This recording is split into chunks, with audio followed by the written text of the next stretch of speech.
humidity below 50%. And unlike Lubbock most days, virtually no wind, although that could change as the game goes on. There's Dana Holgerson, now in his 4th year, guided his team to a first ever 12-win season in school history. And there's Joey McGuire. It all started a few years back when he met with Coach Rule at Baylor, but what an incredible high school career he had. We'll unpack that, as my partner likes to call it, many times over during the course of today's game. Kicking it away will be Kyle Ramsey, number 51, and back deep is Xavier White, 14. They'll let it go through for the touchback. And Texas Tech, who gets this after Houston won the toss and deferred, will begin at the 25. And there's Donovan Smith, a young man that has played a lot of ball, but was not expected to be the starter. That was Tyler Shuck's job, but he got hurt. Non-throwing arm injury in the second quarter of last week's win. So Donovan takes over after a 14 for 16 performance and 4 touchdowns, no picks.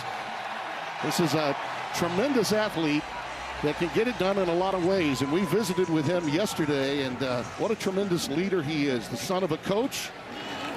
And his brother Ryan was a wide receiver at Duke many years ago. So football family, to be sure. 1st and 10 from the 25. The stack formation problematic for a lot of teams that go and draw out of it. And right away, you see that athleticism. He's out ahead for 9. And it'll be 2nd down and a yard to go. This is a pretty good offensive front. Art Green made that tackle. They're going quick. Got to hold your water if you're going to go fast. It's all about execution and not undermining the objective. I think the left tackle moved prematurely. That appeared to be the guilty party, but we'll wait and see. Patrick Paul. Offense, number 76, 5-yard penalty, 1st down.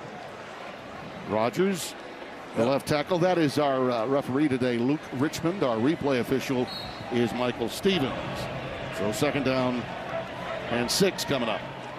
5 wides here, Tim. They're going 5 vert. They did it a lot in practice. Here we go. Quick out. It's caught. It's a 1st down to Jerron Bradley. Bradley, the redshirt freshman out of Frisco, Texas. The #1 target, really. He caught a huge pass very early in last week's game. A victory, a big one against Murray State, a gain of 11. It's 1st down. Tim, use formations with 5 wide. You're looking to set up the run. This is where we flip the tables and use the pass to set up the run. Don't be surprised if they come underneath inside zone. And they go out pattern again to Bradley, just the other side of the field. Read nicely that time by Houston. This is a very quick, converging defense. Their front 7 is outstanding. Jace Rogers, the nickel backer, comes up to make the play. They've got great defensive ends, difference makers in Derek Parrish, number 0, and Elias Bell, along with Nelson Caesar. He had that big interception late in the game, which helped them come from 14 points down in the 4th quarter and beat UTSA last week in the Alamo Dome. 2nd and 8.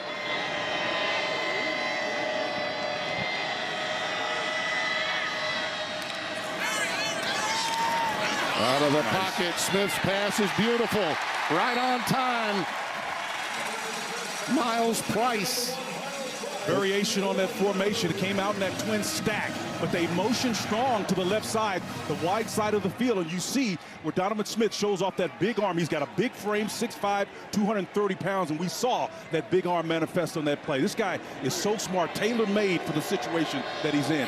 He really is. He's only a sophomore, but has played some ball, as we mentioned. There's Price.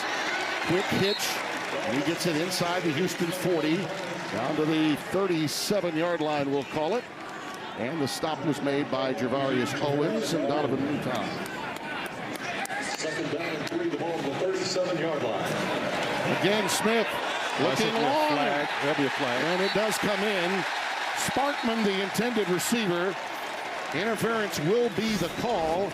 And it'll go against Jalen Emery, number 32, in man coverage. Jalen trying to do his best, but he's on an eye to the butt, and you could have got an offensive penalty on that as well with the face mask. Both these guys getting after one another. They let him play up until that point, and you're absolutely right, young man. Your face mask was tugged. Defense, number 32, 15-yard penalty, Automatic first down.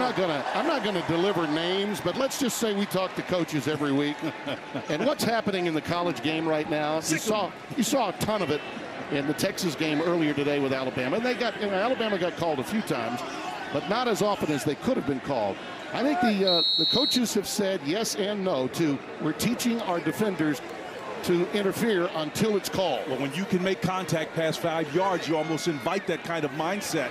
And so I kind of like the idea of letting him play. But what we got an entry down here, a Cougar down. Yeah, we do. You saw Doug Belk, the defensive coordinator. That's a little bit interesting now. Over on the other side, and that is Jace Rogers that just decided to take a seat, and the crowd not at all happy with it. Jerry Glenville play right there, man. Is she wounded or just emotionally scarred? Belk doesn't seem to be too pleased with the stoppage of play. No. We'll put it this way, he's given the time now to take advantage of it. His story is amazing, as well as a young coordinator matching wits with Zach Kitley on the other side of Texas Tech. We'll be back.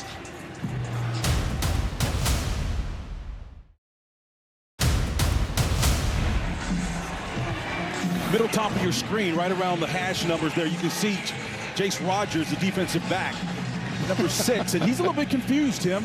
And better, rather than just take the penalty or get beat deep versus man covers, he decides to sit down and take the timeout essentially. Yeah, it's a heads-up move. It is veteran play, even if the locals don't particularly care for it. So Roderick Thompson now the lone setback out of the shotgun, and he'll tote it. Tries to bounce outside and is wrapped up at the point of attack. That was really well defended by Houston. That's Hippolyte, number 5, the strong safety, coming up there to make first contact, and he had quite a bit of help from DeAnthony Jones, 44, and others.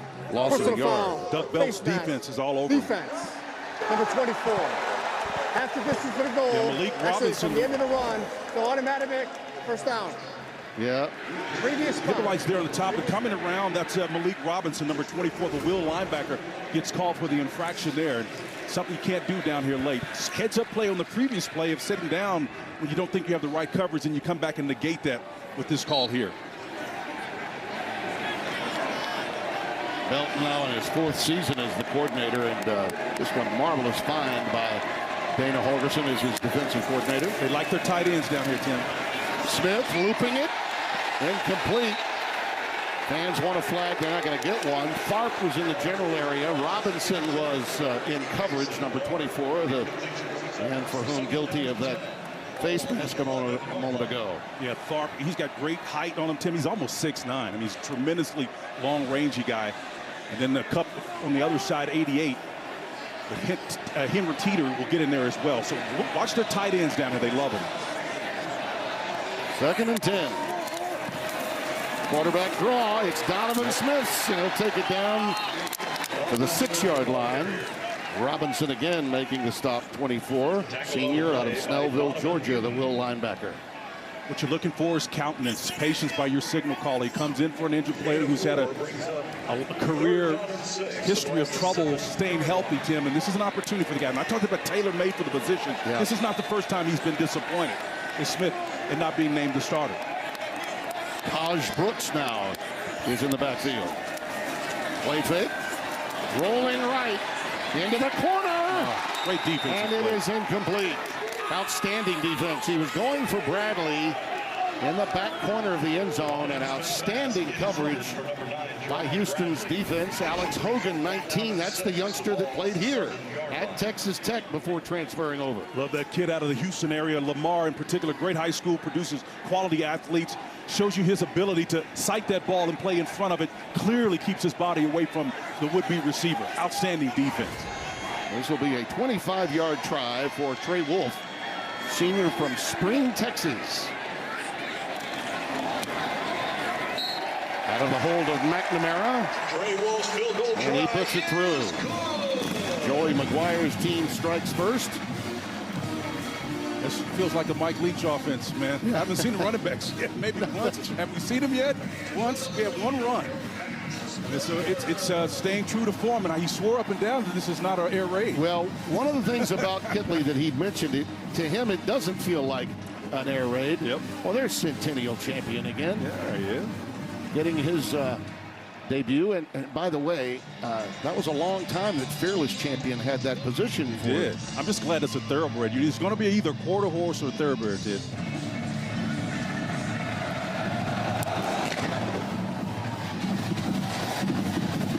From the goal line, it's Sawyer. Great coverage by Texas Tech. Just a 13-yard return. So now we'll see if Clayton Tune, who in my estimation, Spencer, could work his way into Heisman conversation by year's end. He's got all the tools. Clearly the best quarterback they've had at Houston since the great Case Keenum. Well, he can't follow the script that they had last week. I do agree with you that in terms of the raw skill sets, the talents, the patience, the familiarity, what Dana Holgorsen wants to do, although Dana's not technically calling the plays, he's involved in all aspects of what happens on that side of the ball. But he cannot rely on his legs as much as he had to last week in that triple overtime affair. Well, that game on Saturday marked the third time, the ninth time in his career that he had a 3+ touchdown game as a quarterback. And that's Tayzon Henry, a senior from Houston, running right into Tyree Wilson, number 19. And Tayzon can get lost back there. He's only about 5'7". Another kid out of Lamar, man. Lamar produces great athletes, man, out of the Houston area. And that's kind of a subplot to this game. There's kind of like an interstate recruiting battle that's going on between these two teams that are going to be future neighbors. This is Hatfields and the McCoys, man. It is, in many respects.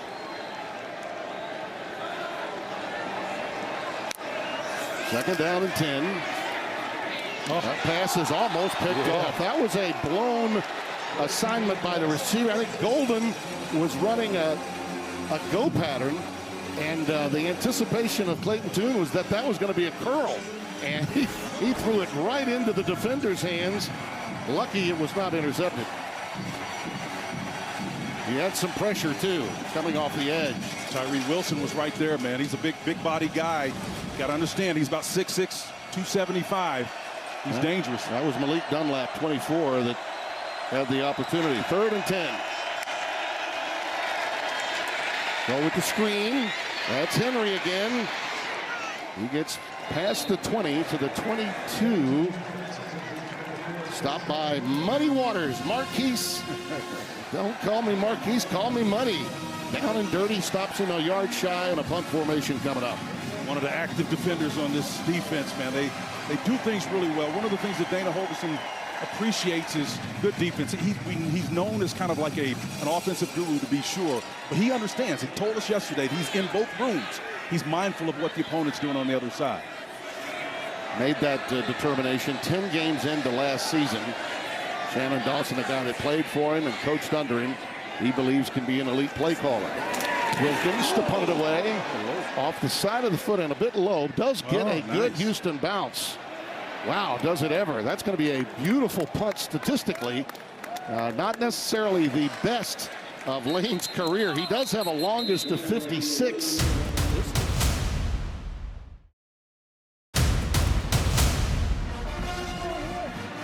Time for Tillman's takes when Tech has the football. Yeah, when number 7's back there, decisions, right? He's got automatic full control. As Zach Kitley told us, the offensive coordinator, it's in his hands. Now, how do you respond to that? Be very vague and disguise your coverages. Make Donovan earn it.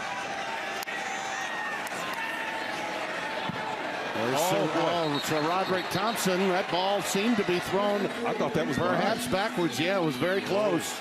Very close. They're going to rule it incomplete. Wow. But it was very close to being a lateral. Take a look at where the ball is thrown. His heels are flat. Well, it does come in front. Yep, it does come in front.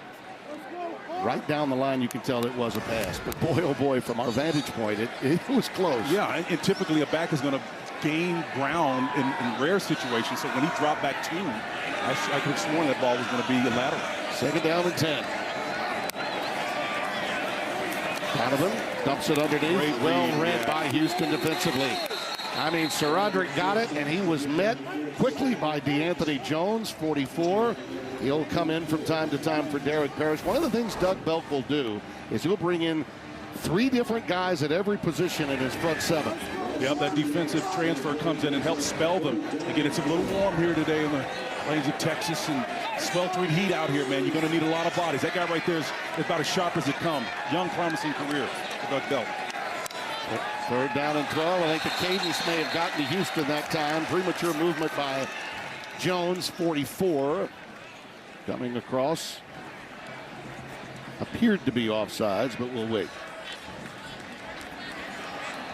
Luke Richmond will tell us. Offense, number 70. At the distance to the goal, third down. Yep. That's Weston Wright, the left guard that moved prematurely. Yep, there he is.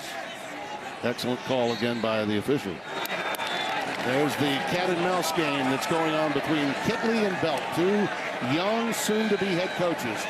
Zach Kitley is just 31 years old. Smith trying to get away from the pressure and can't.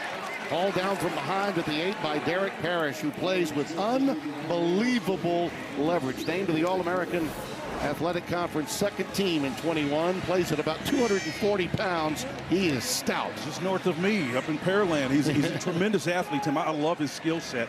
He's relentless. Watch him come off the loop. Figures he can't get to the quarterback, but can be involved in the play. Just never finishes. He's playing with a broken index finger as well. He is.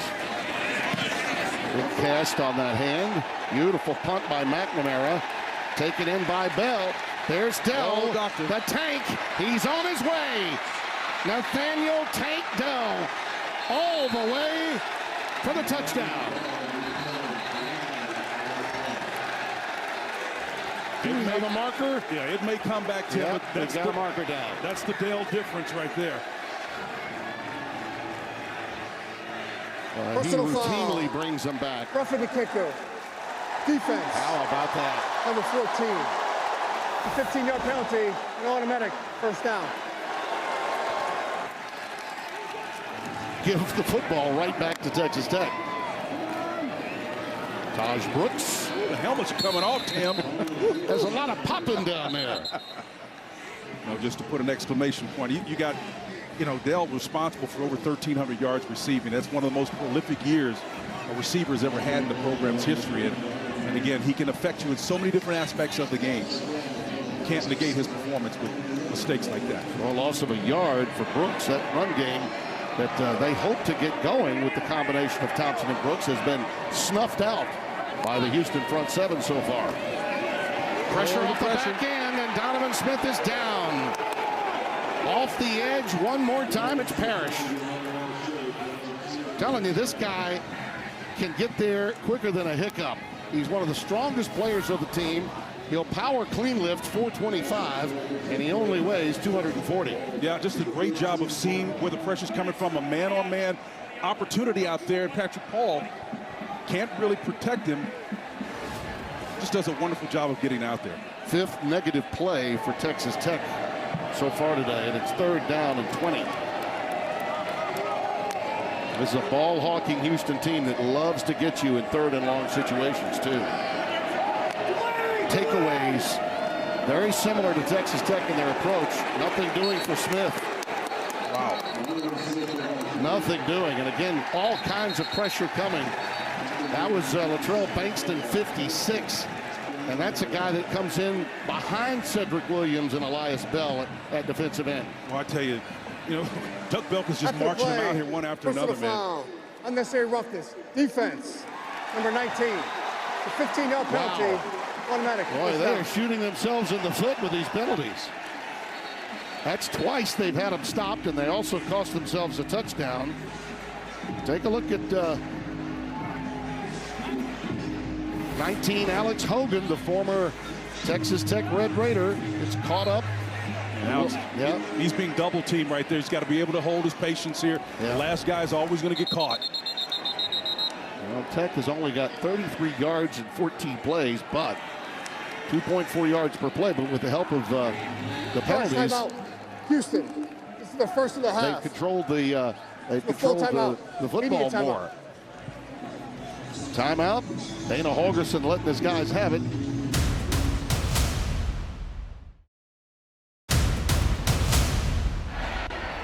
(3-0) our score. Texas Tech retains the ball, but how about all these miscues by Houston? Cost themselves a touchdown. Penalties and extracurricular activities after plays have been blown dead, Spence. It's really hurt Dana's team. Yeah, negated an explosive play. These guys have got to be a little less unbridled, I think would be an appropriate word here on the Plains. Nothing doing for Brooks again as they try to get that ground game going. That's Nelson Caesar with the stop. 245-pound sophomore out of Missouri City, Texas. Mo City. A lot of great players. Remember Thurman Thomas came out of Missouri City. Before heading over to Stillwater to make a tremendous name for himself. Can't wait to see his statue now that it's out in Stillwater at Boone Pickens. Well, why? Plenty of time for Smith, but he's running out. Lets it fly, and it's caught at the 40, out to the 42. Nehemiah Martinez. Nehemiah had a big play last week, and again, I love the fact the ball's on his back shoulder, Tim, but he's got plenty of time. That's the narrative here. Look at him, just a three-man rush. You got 5 to block 3. He evades as Smith gets outside the pocket, and they're going fast again. Yes, they are. I mean, it's been second and long a lot for Texas Tech. See the play selection, 10 in the air, 6 on the ground. Smith dumps it. That's a wheel route coming out of the backfield to Taj Brooks. And he gets past the 40 to the 43-yard line. Luton again, number 3, who's a real star inside Mike linebacker, captain of this team. That's a great eye by your part, but the issue is he is a Mike linebacker. That means middle. That's a matchup that they'll be able to exploit. A little guy being chased by a big inside linebacker is more conventional as the matchup that Zach is looking for. They are looking for their first third down conversion of the day. They're 0 for 3 here at the outset. 3rd and 8. Nice protection. Smith lets it fly incomplete. Looking for Xavier White, number 14. Pass was over his head. Well covered that time. Jace Rogers was out there. You know, he did a wonderful job of just coming up from that nickel back position and position himself in there where he could make a play. And Zach is trying to figure it out what's going on, but that's just great coverage back there by Doug Belk's team. That unit is really focused and talented. Like you said in the break, they are so deep, Timmy. They are rolling guys out there 3 deep to keep them fresh. The Zach Kittley story is one we will document every bit as much as the Belk one, as the offensive coordinator now for Texas Tech. That's Bell, Nathaniel Dell, with the fair catch called, a 47-yard boot. He already had a touchdown.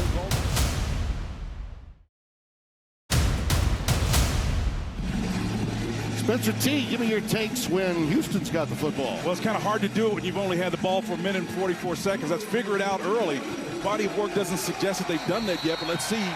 And then how do you counter that, Tim? You got to be disruptive but disciplined, right? Tech has the shorter players up front. Tim DeRuyter can move those guys around and make it really tough sledding for any quarterback. A veteran defensive coordinator of many, many years. A little out pattern pitch to Dell, and there goes Tank. Tank has got speed to go with his toughness. Really well done to find that guy. 90 catches for 1,329 a year ago. What did Dana say? Just get the ball to the most talented guys out there, right? Tank does a wonderful job from that inside receiver position of getting vertical once he turns it up. And boy, he runs with such awareness. He's got a smaller frame, but the thing I like about him, he's mindful of where everybody is as Tim DeRuyter looks on. Try to figure out a way to stop that guy. He's something else. He was with Oregon and Mario Cristobal a year ago before Mario took the Miami job. A little delay to Henry, and he is stuffed after a pickup of 2. Rashawn Merriweather, number 1, in there to make the stop.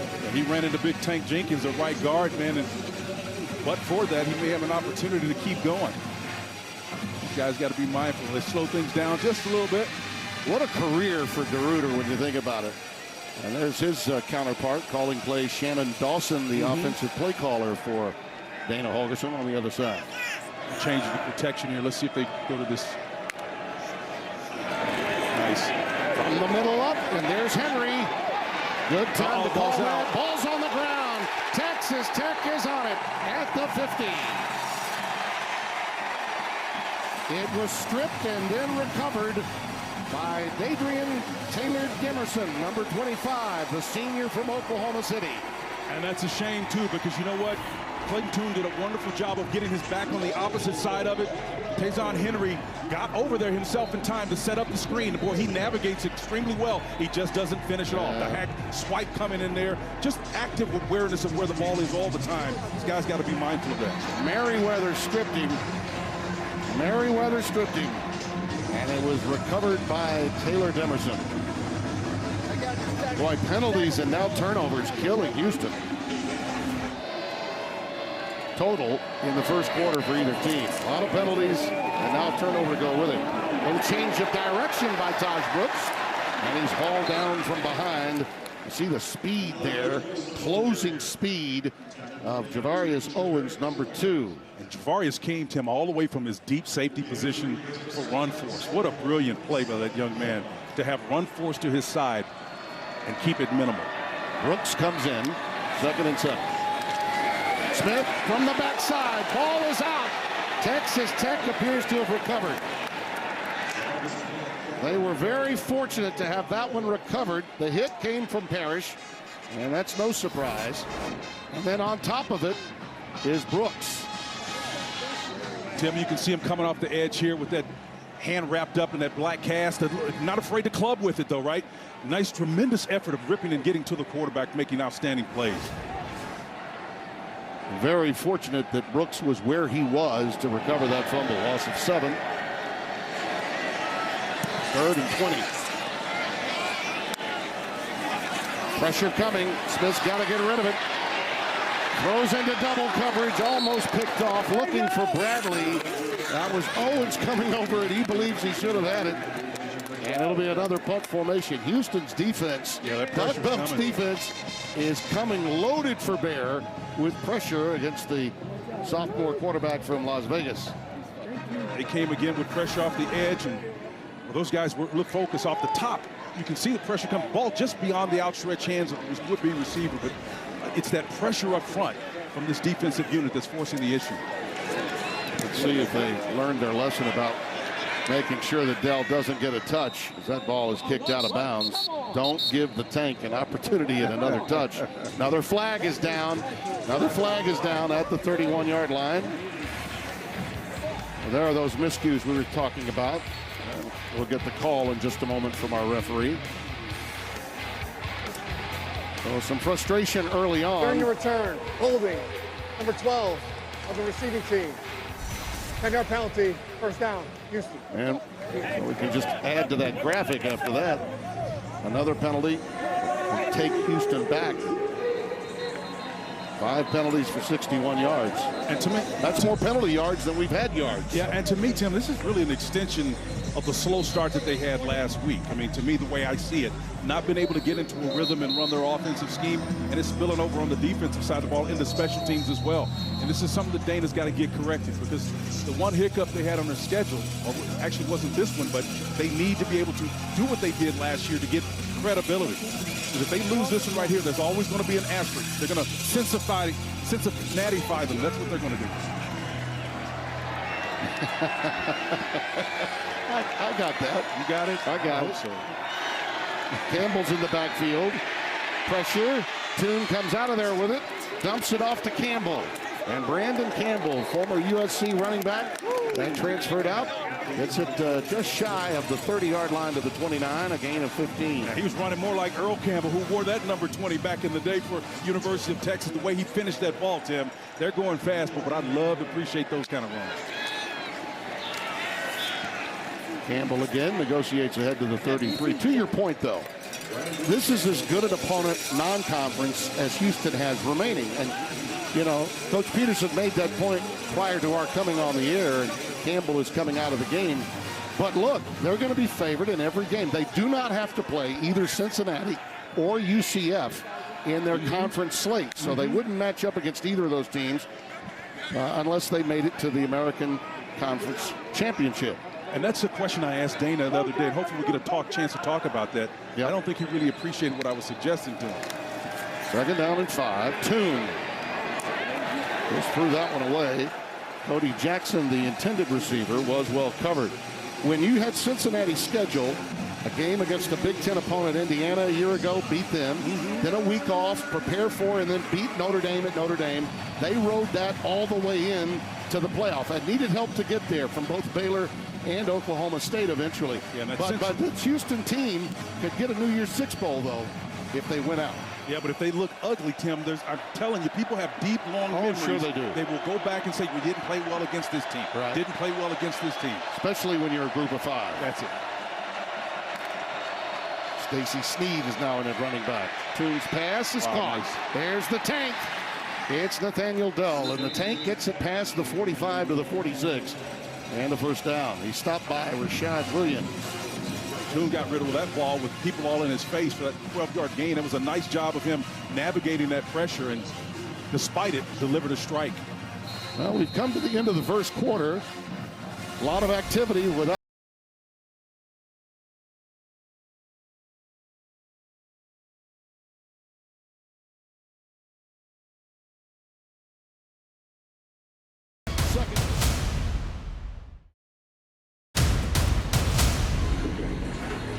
Who among us cannot relate to that? Huh? Get your popcorn right here. And no, that was the Texas Tech sign there.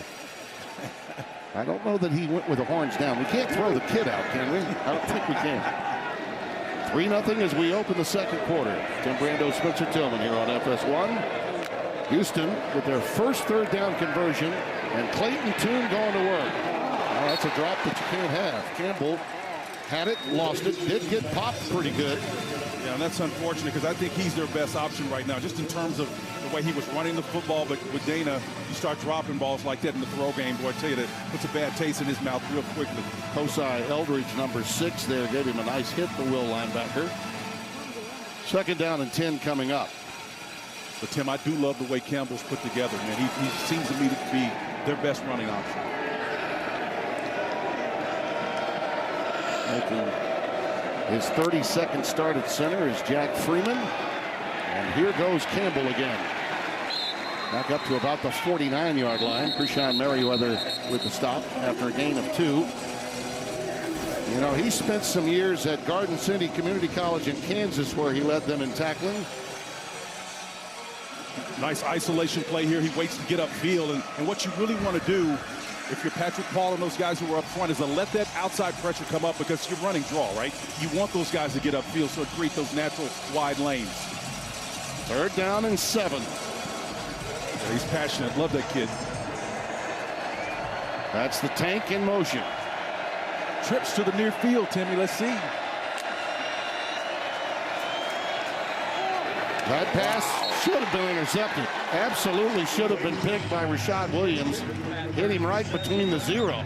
Samuel Brown, the intended receiver. I'm pretty sure this was just a miss on what should have been a back shoulder, Spence. Well, the senior transfer from Whitehaven, man, it hits him right in the breastplate. Look at that. He should come back and drive on that ball. He should be headed the other way, man. Wow. Got to make that play.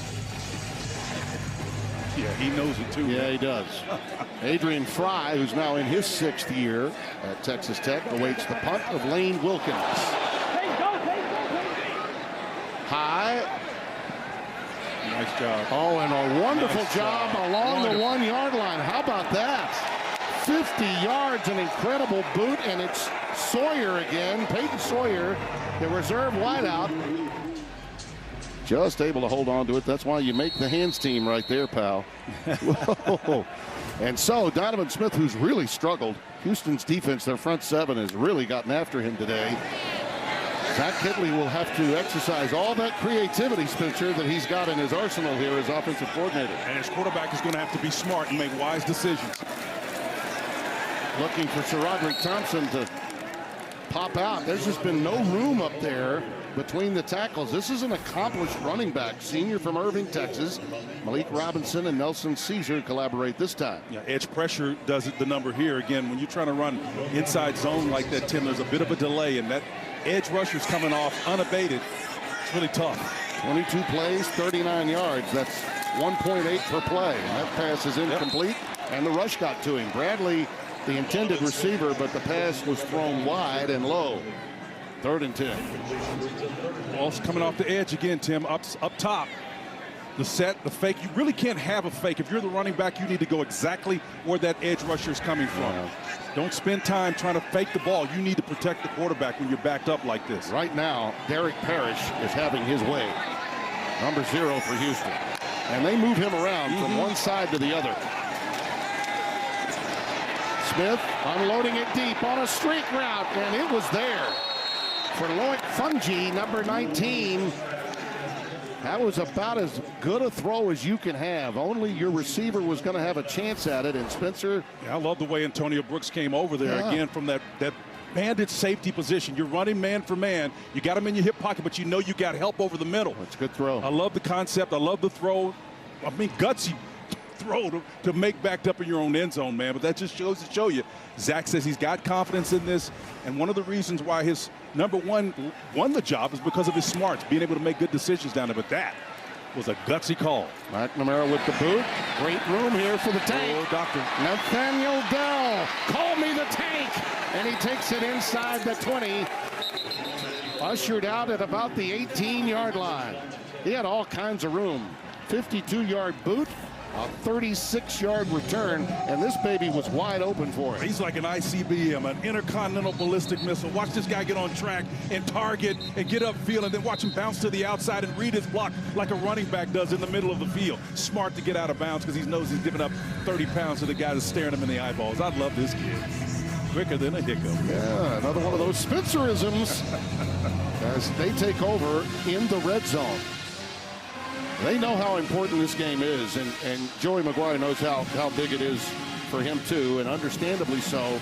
Got to be some concern. They are really showing the effects of not having the veteran Tyler Shuck available to them with this Houston defense that's really annoying young Donovan Smith. Here comes the blitz. Big time. Toon had to just unload it. And you know who that was, 97, Tim. That's our buddy. I love this kid, man. Tyree Wilson with a little bit of help from Tony Bradford coming right up the gut. What a young, great man this kid is. Wants to be a police chief one day. I think he might do more than that with his life. Watch 97. Again, the rip technique, the arm under. He's got help too, but it's the combination of that middle pressure from the outside, or the inside and the outside combination, that makes that ball go where it doesn't supposed to go. Stacy Sneed is now in the backfield.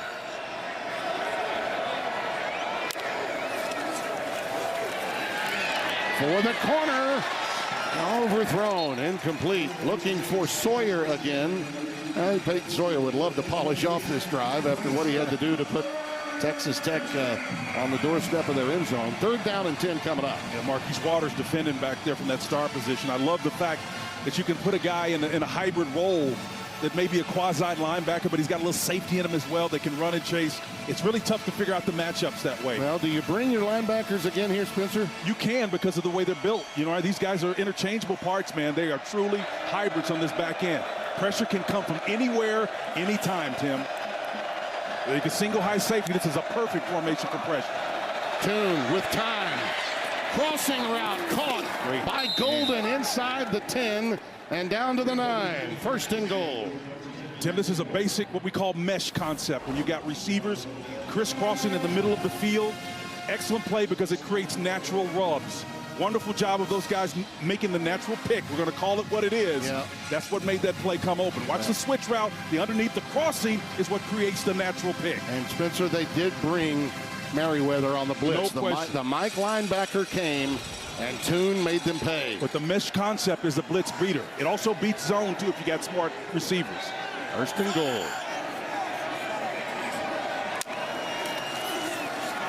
Sneed. Oh, good vision.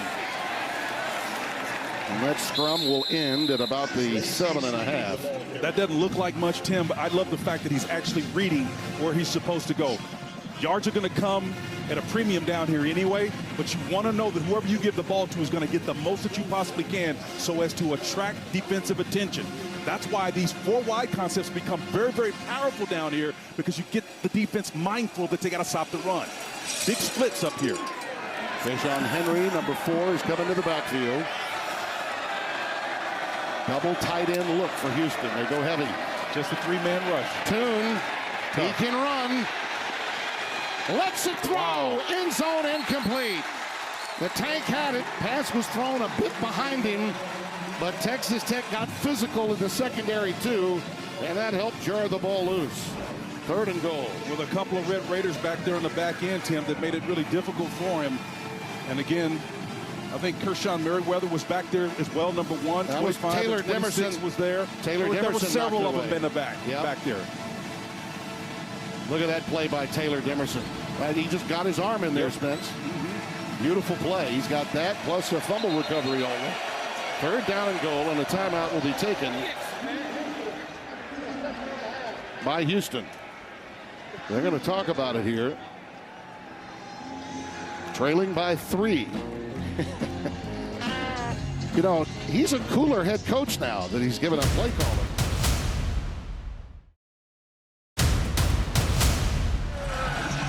Joey McGuire's an old defensive guy, and Dana, of course, an offensive guru from the air raid.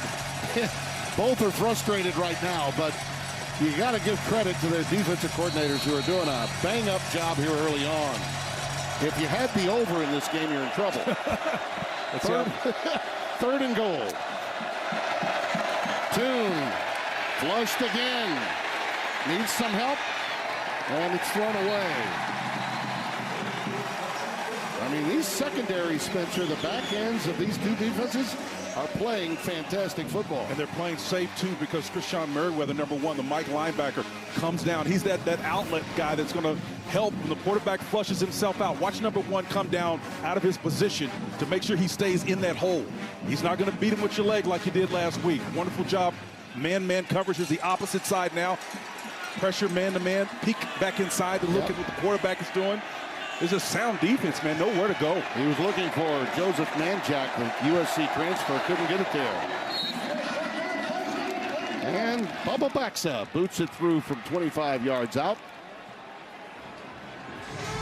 And it's a 3-3 game.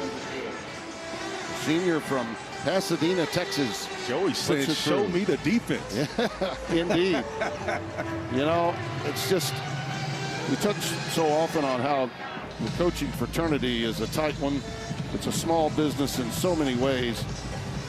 And how he got here, how he got to this point, was a meeting at an IHOP in a small town of Texas with now the head coach with the Carolina Panthers, Coach Rule, who needed some help immediately. A coach from Pennsylvania coming into Texas. People had their eyebrows raised all across college football, and he went out and got high school guys to help him with recruiting. And Joey McGuire became a rock star in Waco. And there was no denying that he felt that the job was going to come to him. And all of a sudden, Dave Aranda was hired. And that opened the door for Kirby Hocutt here at Texas Tech to get a guy that he felt to be a program changer. A lot of good things to like about him in the Hall of Honor and Hall of Fame as well. You don't get there without being I think that went out of bounds prior to going through the end zone. Yes, so sir. the ball will be brought out to the 35-yard line. Kick your team. The ball will be placed at the 35-yard line. 1st down.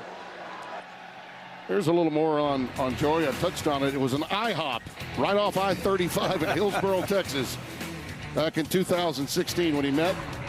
His background is Cedar Hill, 13 years, 3 state titles, and then spent those 5 years as an assistant at Baylor.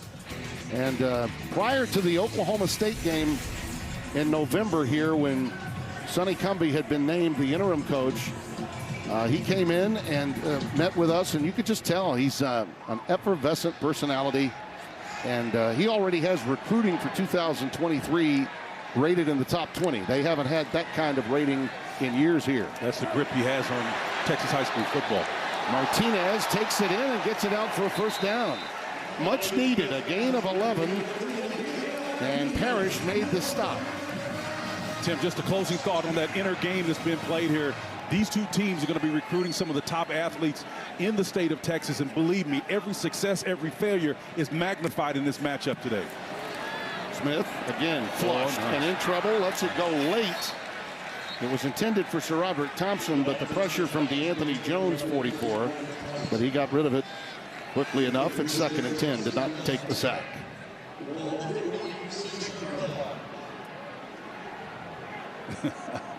Big fella. Everyone revved up in the state of Texas today. What a remarkable game 1 in this state, played on Fox earlier today. Alabama holding on and beating Texas. They'll be coming in here in a couple of weeks, the Longhorns. Smith's pass on the out pattern. It's caught. That's Trey Cleveland, the junior from Arlington, number 10. That's the next level throw right there, folks. Across the field, outcut, 12, 13 yards. This is a big-time throw. Across the field, you got a twins formation, take the traffic away, a little mesh concept underneath, but you're trying to isolate your receiver with the cornerback, but that quarterback's got to have a big arm to make it all the way across that field. Great route, great throw. They go empty again. 5 wide receiver set. Smith, a pump fake, and over the middle. It is caught. It's Martinez. Nehemiah, touchdown.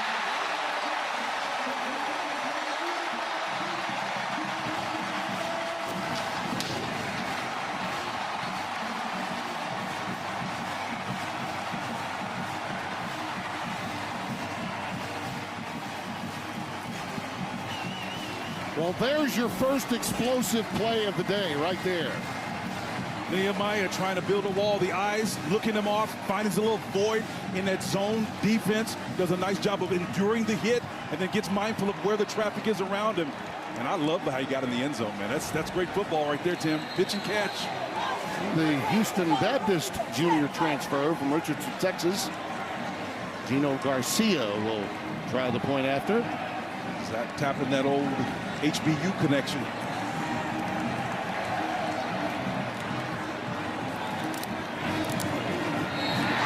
Took a while for the Red Raiders to get it going. Finally, with some field position, Donovan Smith gets some time. That was a laser he threw. And Nehemiah Martinez, the sophomore homespun star from Lubbock, with the touch.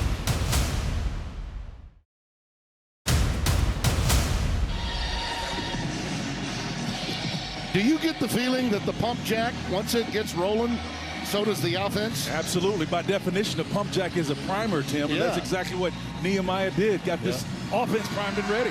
Well, as far as long plays, explosives are usually 20 or more yards.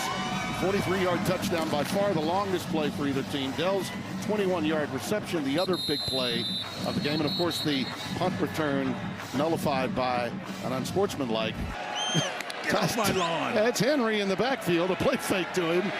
And now Toon running out of time. He can beat you with his legs, too. Just ask Texas San Antonio. Last week he won it on an incredible play. It's sort of that was sort of a Cunningham touchdown when you think about it. The two-point conversion in the third overtime that Toon had. It took me back to the days of Randall Cunningham. He gets out for a nice gain of 8, 2nd and 2. And a quick out to the tank. And Dell has the necessary yardage, it would appear, for the first down. Shoved out by Muddy Waters. Here's that play we were talking about. I mean, this is just, hey, we got to win the game. I mean, it's more Randall Cunningham to me, but everyone remembers John Elway from the Super Bowl, and I get that too. But boy, oh boy. And, you know, he was injured much of last year, had to stay in the pocket more. He believes that made him a better quarterback after he got hurt, but he's got 100% capability of those lower extremities now, and he can run the football really well. Henry stopped in his tracks by Waters. Up and doing it, 2nd and 10.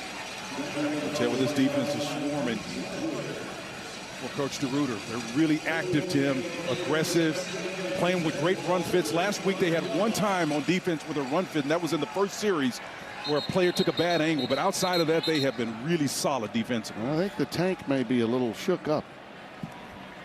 We'll have to wait and see. Yeah, he had gone to the sidelines. Watch his helmet right here, Spence. He may have gotten a little banged up there. The left side of his helmet. That was the previous play. Yeah, he's still, he's dinged a little bit. Yep, no question. Even when you account for slow motion, that's smarted. Well, apparently he got cleared in one play's time. And a little swing pattern out to Henry. Pajon up to the 40-yard line before being hammered by Taylor Demerson, who's had a very good first half for the Red Raiders. A gain of 6. I tell you, for a guy this slight of build, he really gets upfield. Once he decides to get vertical, he does it in a very I think, definitive way, which you don't find that a lot of guys this size. 5'7", 180 pounds goes Henry. It's 3rd down and 4.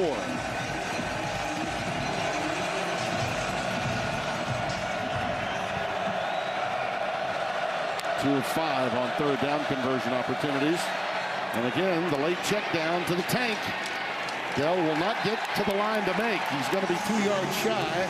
And again, it's Waters that comes up, and he's still slow to get up. Well, they call him a bandit for a reason at that position for Doug Belton. And you can see Nelson Caesar really settles on this play. It's just tremendous defense. Goes up, makes a nice catch, but just squat, slide, shuffle, keep square. Don't sell out, get your head across that thigh pad area. Makes a sound tackle, pushes him to the boundary. Love that technique. Well, Wilkins, who hit a 67-yarder earlier, will punt it away. Adrian Fry is back deep.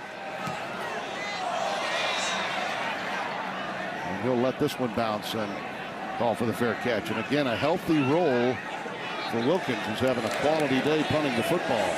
Down inside the 8-yard line, 50 yards on that boot.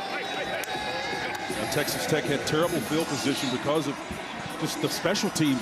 It's a bit of a rebound on the part of the Cougars to help them out. All 3 phases starting to turn things around a little bit. Spencer, I thought yesterday when we went to that early morning dawn practice of Fast Fridays, what they call it here for Joey McGuire at Texas Tech, and we visited with Donovan Smith.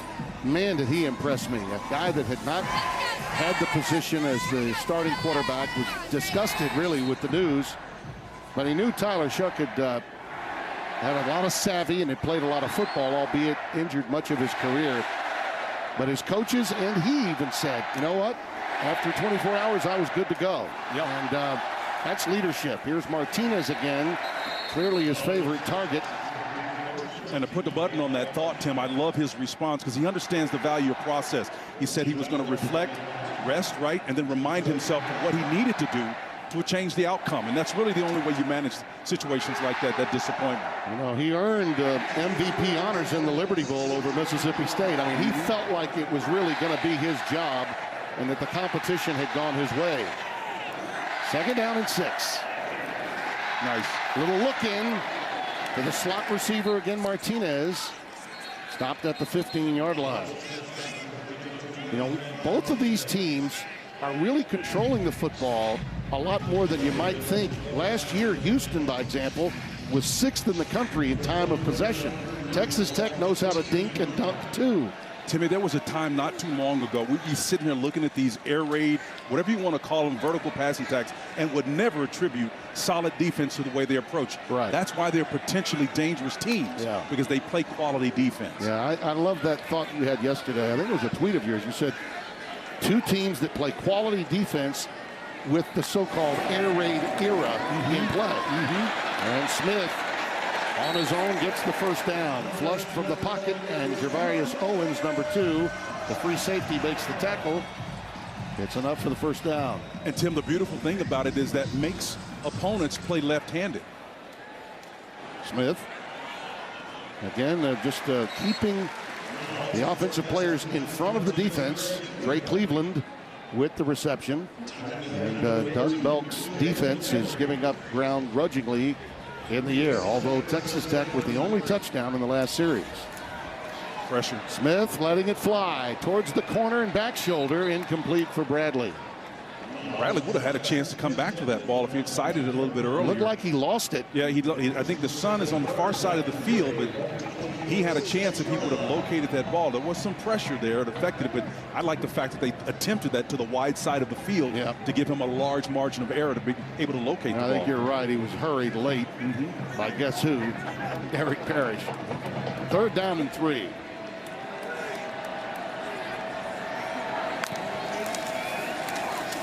Calls his own number and will take it outside. Just beautiful vision. That's where his size, Spencer, and vision really helps him. You know, at 6'5", 230, he can see past that line, and he knew he had room if he could bounce it out to the right. Yeah, he's got Richardson-type size down there in Florida, and he's. I'm not saying he's the same skilled athlete, but I'm telling you, that move that he made to get to the perimeter is something special right there. You got to count for that. Now, to your point, the more reps he gets, the better he's going to be. On first down, another wheel route. It's Brooks. Taj Brooks down the sideline, and he's ushered out. Now, here's the previous play, Tim, and take a look at that little inside move that he makes. Watch him deal with the pressure here. Individual effort, he feels it. Boy, instinctively, it just bounces it right back. I mean, you can't teach that. You got to feel the pressure. Pre-snap read gives you a sense of where it's likely to come from, and you're almost like you've got eyes in the back of your head. He felt that, man, and got outside of it. He only got 3 yards, but that's all he needed to move the sticks. Good move. Oh, look at this. Taj Brooks breaking free. He got to the second level and got it to the 32. You see that cut there? That's a Dameon Pierce type move right there. Last year in Florida, I wondered, knocked myself in the head, why weren't they using this guy more? Watch this gut right there. That little move, putting your foot in the ground, man, that's special. Smith over the middle, and it's incomplete. Yep. That was a great stick. Xavier White caught it, and then he was unloaded upon. Just a great hit by Javarius Owens. There's that spin, baby spin you were talking about. Nice spin, and he's spinning with power, Tim, and that complicates it for a tackler. This guy's got the ability to square you up and roll out of that would-be tackler's arms. I mean, there's really no defense for that. Now the numbers now creeping up for Smith. 15 of 24 for 144 and a touchdown. From the 33, 2nd and 10. Power. Thompson. Not much this time, no gain. Well, that was part of what we talked about at the top of the show, getting those 2 running backs going, Tim, and they're getting it late and controlling the clock. Let's see if they can mix in some throw game here. 4 by now. Let's see if they can get the throw game working. 3rd down and 10. Still has plenty of time to work with here as he surveys. And that's why you go fast. You want to discern it, get the play to the sideline, and let Seven do his work. Nice. Cuts it inside, and that pass is caught. It's J.J. Sparkman, number 6. Stopped at the 28-yard line. Along with Bradley and Trey Cleveland, they've got so many guys. We've already seen Nehemiah Martinez. J.J. Sparkman has got good size, Tim. He's 6'4". Nice target to sit out there on those numbers or the hash mark. He can make a difference for you. Well, Trey Wolf will come in now and try this field goal. Number 36, Garcia has answered. Let's see if this 46-yarder can go for the senior from Spring, Texas.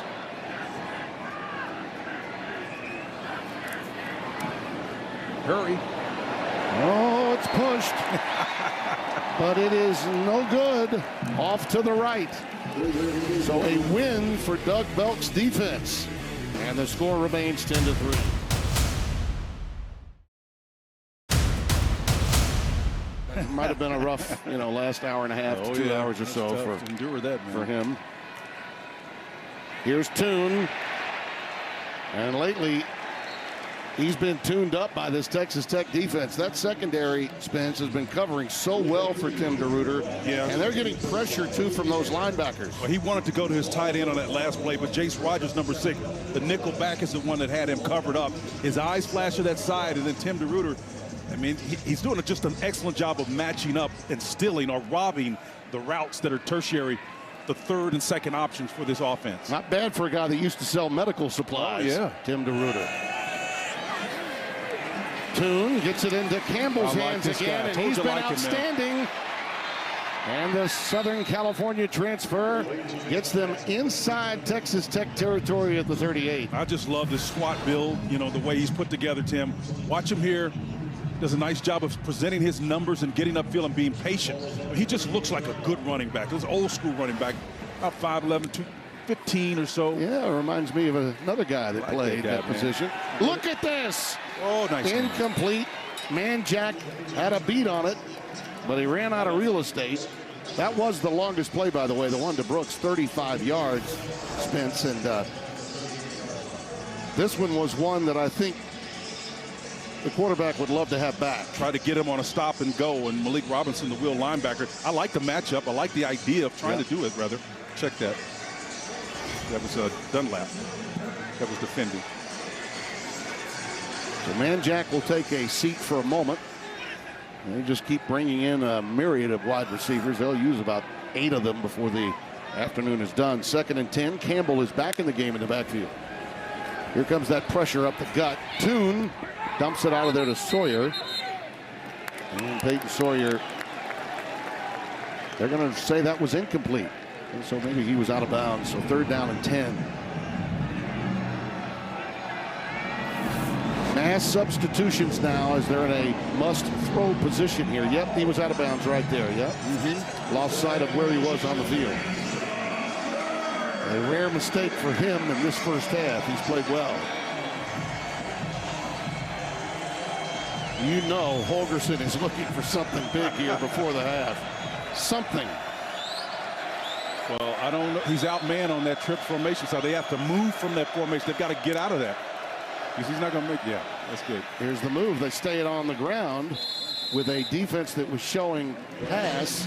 They go run, and they get it into field goal range. I think Clayton just went to his soft out there, Yep. the inside zone, because that bunch formation was looking for some direction because they had 4 defenders to that side, and there's only 3 in the bunch. I said field goal range, but I don't see the field goal team coming out. Looks like they're going to go for it. 4th and 3, unless he chooses to take a timeout. That's Shannon Dawson, who is calling these plays for Dana. He may be waiting to take a timeout here. He does have the one left, and that's what he's going to do. Doesn't want to leave. Wants to leave as little time as possible for Texas Tech when they get it back. We'll be back in 30 minutes.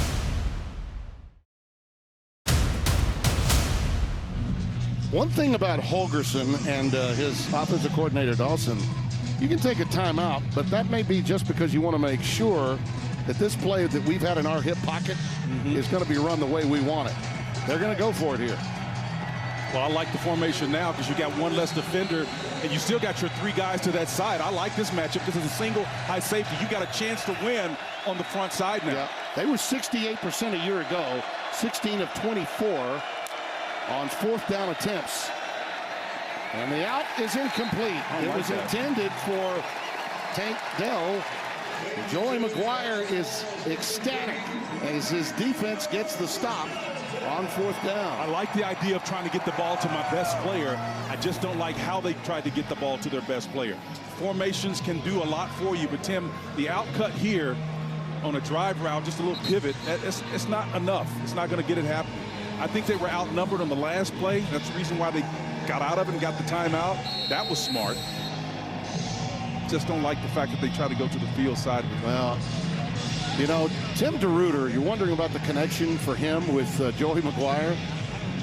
You know, he's done a heck of a job with his defense today against Dana's explosive offense. And he was recruiting for Texas A&M as an assistant there when Joey was at Cedar Hill. And that's how those two got to know one another. Now Texas Tech looking to get something done before halftime to add to their lead. Brooks, and they're going hurry up here. Clock goes tick, tick, tick, tick, tick. Gain of 5, 2nd down and 5. To the sidelines they go. Incomplete. Well, I tell you, if you're going to be throwing these out-cut Are they going routes, to call that a catch? Yeah, that was complete. Yes, I thought it was incomplete, but it was caught by Fungi right in front of Alex Hogan, a gain of 7. yeah, Alex was defended, man. If you're going to throw these kind of routes, you have to remember this is a team that plays the exact same offense, and these defenders see those same timing routes. Here's a stack formation. Let's see if it's a problem. Smith is flushed. Got a lot of green in front of him. He might have been able to get more than that. Now let's take a look at that previous play. A wonderful catch here along the sideline. Well done. And it was well defended by Hogan, too. Yeah, that was a body catch. And you It was. can pluck those out with your hands, too, and do a better job of making that call. Less of a challenge for the official.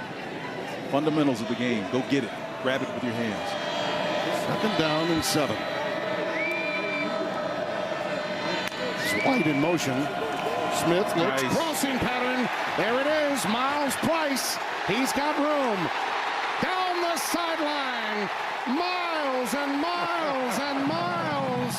54 yards, a touchdown.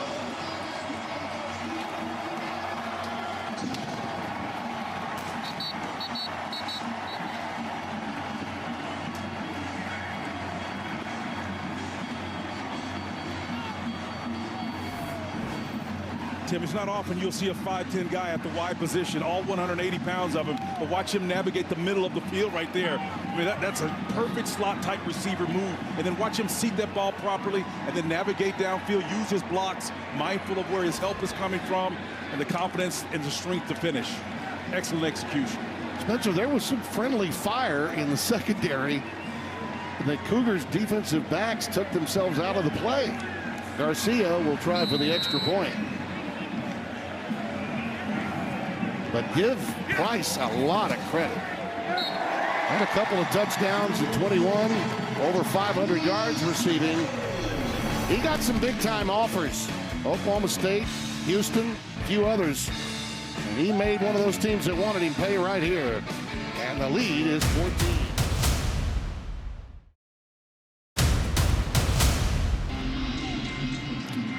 Miles Price, 5'10", 180 out of the Colony, Texas.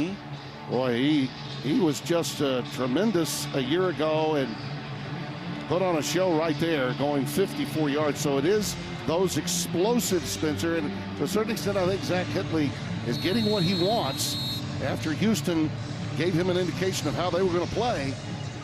And they said, okay, well, here's what we got to do to make some explosives happen. And they need them. You know, they don't have Eric Ezekama. Last year, he left for the NFL, if you recall. Yeah. They need big play execution.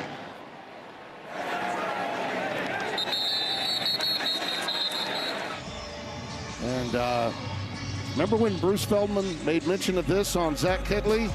And Patrick Mahomes said, you know what? I like this. Let's go. He was the first quarterback that Hitley got to work with when Sonny Cumbie went to TCU to work with Gary Patterson. Got him out of the wide receivers room, Hitley, and into the quarterback's room to work with Patrick Mahomes. He'll be going into the Ring of Honor here in a few weeks. There's Brandon Campbell trying to set sail, and does, beyond the 40 to the 43-yard line. Down to 10 seconds as Taylor Demerson takes him down. That's a real running back right there, folks. Lamar consolidated, produces great players. We got a down Red Raider on the field. Yep, that's Kosai Eldridge, number 6, down on the field. He's a very intelligent will linebacker and has played very well today up until this point. Nice inside run here, and you see him does a nice job of sensing where the pressure's coming from. Can't have that nice sidestep. I love that. This guy is special. I like him, Tim. You know, I wore 20 at Oklahoma. I know you did, and I was going there a little earlier. Right. You wore several different numbers in your day, 34, 23, and the Super Bowl with the Niners, and 20, of course. And you wanted that Billy Sims number. I know you did when you were there. Eldridge looks to be working himself out as he gets towards the sidelines before halftime. They're going to need him in the second half. Well, Houston was down 21-7 to UTSA, and they've found themselves behind again by 2 touchdowns this week. You'd be hard-pressed to find 2 tougher road games to open your season than Dana Holgerson's biting off this year. 2 tougher road games against teams a lot of folk don't really appreciate and understand how really good they are. Absolutely. Nice. Over the middle, they get the tight end involved. That's Trahan, Christian Trahan, with his first grab. 2 seconds left. We're out of timeouts, so they need to clock it maybe. Yep. They do have time to clock it. They got to do it right away, though. Maybe 3. I think you have to have 3, perhaps. So they're going to call it halftime. Dana's like, wait a minute, hang on. Yeah. The half is over. The ball is snapped. The half is over, yeah. End of the first half. It's got to be you got to have 3 or more seconds. That's right. Dana just finding that. I got to tell you, Spencer, you know, this might be exactly where Dana Holgerson wants to be, though. Last week, his offense and his quarterback really got rolling once down by 2 touchdowns. If anybody took a look at that game between Texas and San Antonio, by the way, UTSA's head coach has done a remarkable job. Great job. They're going to win Conference USA again, and they're on their way into the American Conference once Houston vacates and comes to the Big 12. But those 2 coaches are very, very close to one another. And I think that Joey McGuire went to work and figured a few things out. And once Donovan Smith got rolling and got some better field position, Tech got on a run. But Houston can be very explosive too. Let's see what happens here in the second. Sawyer. And a good return beyond the 30 to the 32, maybe the 33. And that's where the Cougs will take over first down. Now, again, we touched on Clayton Tune and how tremendous he's been through the years. Guided the Cougars to so many big wins. He's had 9 career games with 3+ touchdowns. 6th all-time in wins at Houston, next to Danny Davis, who led the Cougars to 20 victories at quarterback in the 70s. This is a kid that can beat you deep and also beat you with his legs. He worked with Jordan Palmer, Carson's brother, during the offseason, the quarterback guru. And he'll need to show his wares in the second half for a second consecutive week on the road. Brandon Campbell opens in the backfield. Play fake. Tune looking long for the tank. He got room inside the 10 and down inside the 5. And Spencer, he used a good stiff arm to get some extension to make this catch. Watch it and tell me if this is interference on the offensive end. Well, it's double coverage, and we got what we call a banjo, right? When he's in between 2 guys that are playing him deep, he does a nice little push off there. He certainly did to create separation. I'm not sure why that backfield judge didn't see that left hand come in there and push off. Yeah. Wow. I mean, Joel Klatt said it all day long on the Texas game with Alabama. They're not calling pass interference, fellas. I mean, they're just not. First and goal on either side. Campbell, and then Campbell burrows down to about the 2. Now, look, it's a great catch. He was out in front of the defender. I give him credit for that. But how in the world do you miss that? I mean, that's right out of Michael Irvin's book. I mean, this is just there for everybody to see. You know, the only thing I would say in his defense that he didn't literally extend and then push him away. That's more than jousting, though. He created separation with that move, no doubt about it. Stacy Sneed, the lone setback. Just like that, the Cougars are on the precipice of a touchdown, but they will be held on this play. Just nothing there as that secondary for Texas Tech has responded, and it will be 3rd and goal. They need a touchdown here, not a field goal. Eldridge and company providing the pressure. Sneed couldn't get that one in because of that pressure on the quarterback. Tim, I just can't say enough. I mean, this is a great offensive drive here to respond in second half. But to this point, these defenses have done an excellent job. They really have. Keeping them out of the end zone. They really have. Out of the shotgun. See if they get the tight end involved down here. Campbell, nothing doing. Or did he get in? Second effort, touchdown. Yes. He snuck in there with some second effort. It is a touchdown for Houston. Well, Dell got it started. And if aggression will help you get into the end zone, that stiff arm will be remembered. Look at Matt Barnes, number 82, the big tight end. He did a wonderful job of getting him in there. He's 6'6", 245, redshirt freshman from Chicago, Tim. That's the kind of football that you're not used to seeing Dana Holderson do. What time is it, he said? It's our time, second half. Just as was the case a week ago. And the extra point is good. First touchdown by a running back for Houston this year. Tune had one last week. A little hello, how do you do? I'll use some physicality to get free. And then let Campbell with second effort.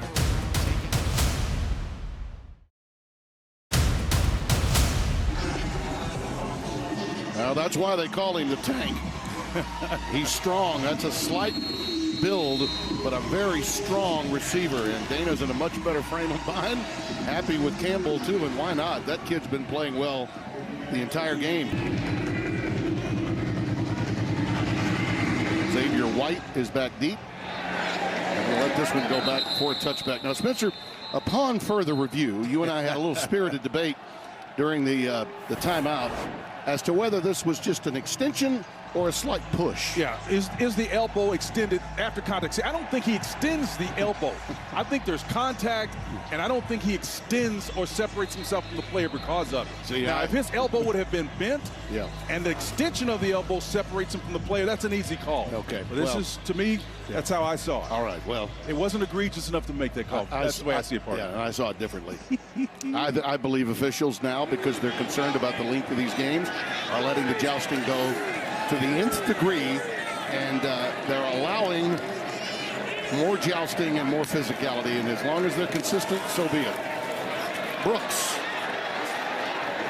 Taj Brooks beyond the 30 to the 32. And again, I go back to those coaches we ask about, are you teaching your cover guys to make sure the officials have to define what interference will be? And they are saying yes, that they are. You got your cheaters over there, don't you? Yeah, I do. Just making sure you got your cheaters. I sure do. Second down and 3. Brooks in the backfield. That's Taj. And there he goes. Ahead for a first down. Derek Parrish with the tackle. So now, Spence, Donovan Smith, who got cranked up a little bit in the second quarter, we'll see if he can answer here. We got an injured Red Raider on the field. Looks to be, we're checking on him. It appears to be Weston Wright, the left guard, senior out of New Brownsville, Texas, just outside San Antonio. Anybody around Derek Parrish, man, you better be ready. The guy's isn't the biggest guy in the world, 6'2". Impressive. We'll be right back.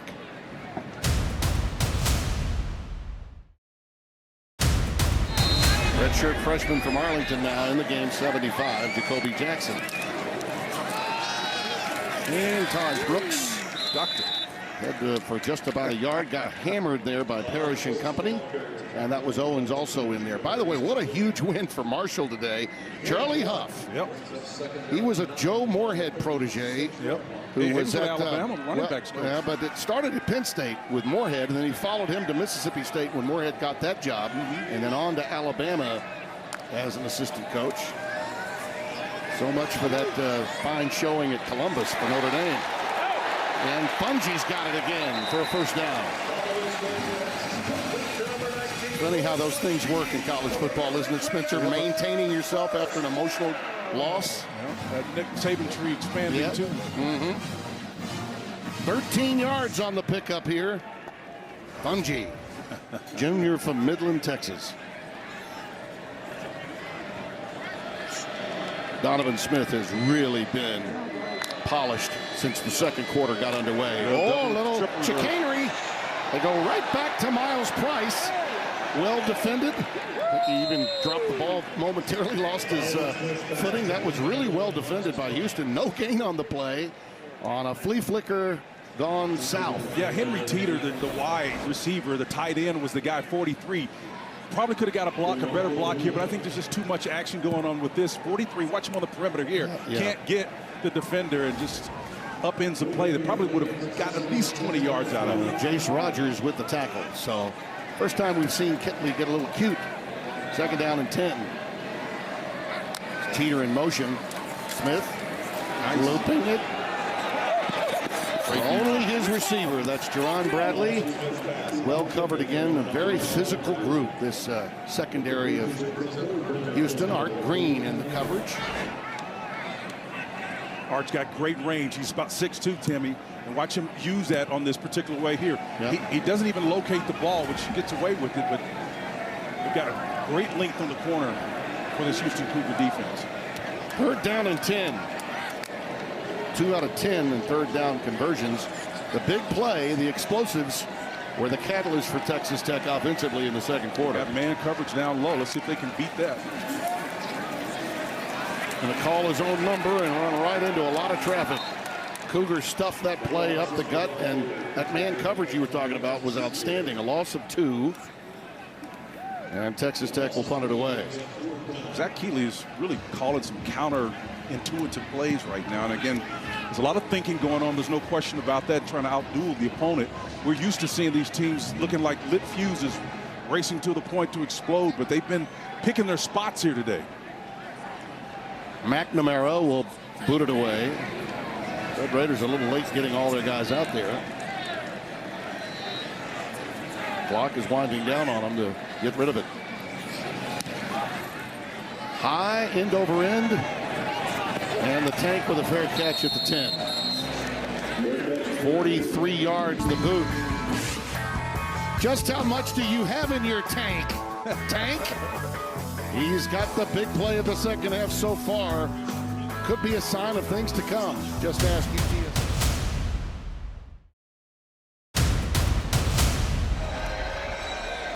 Cougars have it from their 10-yard line. Tim Brando, Spencer Tillman. There you see the numbers on Dell. Nicknamed the Tank. Nathaniel has been hurt from today. Had one punt return for a touchdown nullified in the first half. Toon looking downfield. Manjack was the intended receiver. Great defense that time by Dunlap. I mean, that was just outstanding work by Malik, senior from Charlotte, North Carolina. Toon just left that ball a little bit short. Again, he hung it like he had a string on the end of it. What great control with that one hand there by Dunlap. Malik going up and defending with excellent body control. Got to have fun with this game. Second down and 10. Pressure, corner cat blitz. They let it go for Campbell. He's in trouble.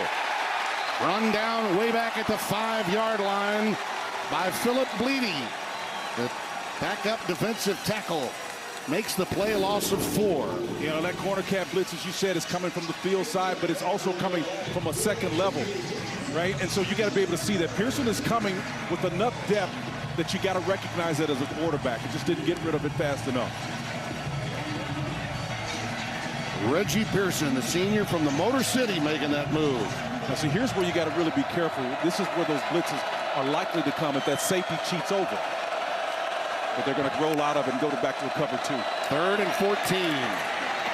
Campbell, just to give the punter a little bit of room. Just let's get out of here, hope for a better day and better field position the next time. Once they got behind the chains on that drive, he picked up 7, and it's punt time. Yeah, Campbell's running hard. He's doing his work today, that's for sure. This is the elixir that they needed to give them the balance, and I think he's just enough that you're going to keep teams honest. Well, Lane Wilkins has booted for well over 50. He had a 67-yarder in the first half. He needs another good boot here for the Cougars. He'll get it off around his own 1-yard line. That's bad. Yeah, it's rolling, but it's picked up by Adrian Fry. And it doesn't take long for a bunch of Cougars to arrive in a really bad humor. 43-yard boot and a 3-yard return. Well, we touched on Joey McGuire, how he received one of the highlights of his career this past summer, graced the cover of Dave Campbell's Texas Football alongside longtime friend and UTSA head coach Jeff Traylor. But look at all of those high school coaches he brought in, okay? I mean, Cochran, Fitch, Jones, Perry. Kenny Perry means a lot to them. Dennis, Deshaun Johnson, Nance, Dave Martin. I mean, all of these guys, we touched on the football Bible of the state of Texas, documented McGuire's rise from state champion high school coach to collegiate head coach. By the way, he and Traylor are very close. And I'm sure he got an earful about what to expect from Houston after last week from Traylor. Nice. Thompson. Defense. And the defense has been very active. Donovan Luton, the leader, captain of the team, number 3. He wreaked havoc against East Carolina with 9 stops, forced a couple of fumbles in a game played last year. And all AAC second team in 2021. Well, he's one of the stout leaders on this team, right? That's what you're looking for a senior. Klein Collins, consistent performer. Second down and 12. Time for Smith. Now it's running out. Parrish got him. Derek Parrish. It's only a matter of time. That clock in Donovan's head is improving. Yep. But not enough on that play. The coverage was outstanding. 3rd sack of the afternoon for Houston. But like you said, he's got designs down the field. But you know what? This guy says, perish the thought. Great job on the defensive side, but this guy right here is an eraser, man. And Dana told us he thinks, fullback is coming back into the league, coming back into the NFL. That's what he'll do at the next level. Yes, it will. Smith running away from that outside pressure. Oh, that's a Richardson play. Yeah, that kind of reminds us of what we saw the Florida quarterback do to Utah last week. And despite his size, he covers a lot of ground with those loping runs. Doesn't look like he's a quick-stitch guy, but he's put together really well. Watch him stand tall and then pull that down. That looks like a Cam Newton-esque type of play. Absolutely. If you did not see Richardson last week, I mean, gem, man. I don't know how Mullen could not have started him every game last year. That's one of the reasons he's doing halftime shows now on the Four-Letter Network. From the 38-yard line, first down. Smith dumps it out of the backfield. Thompson.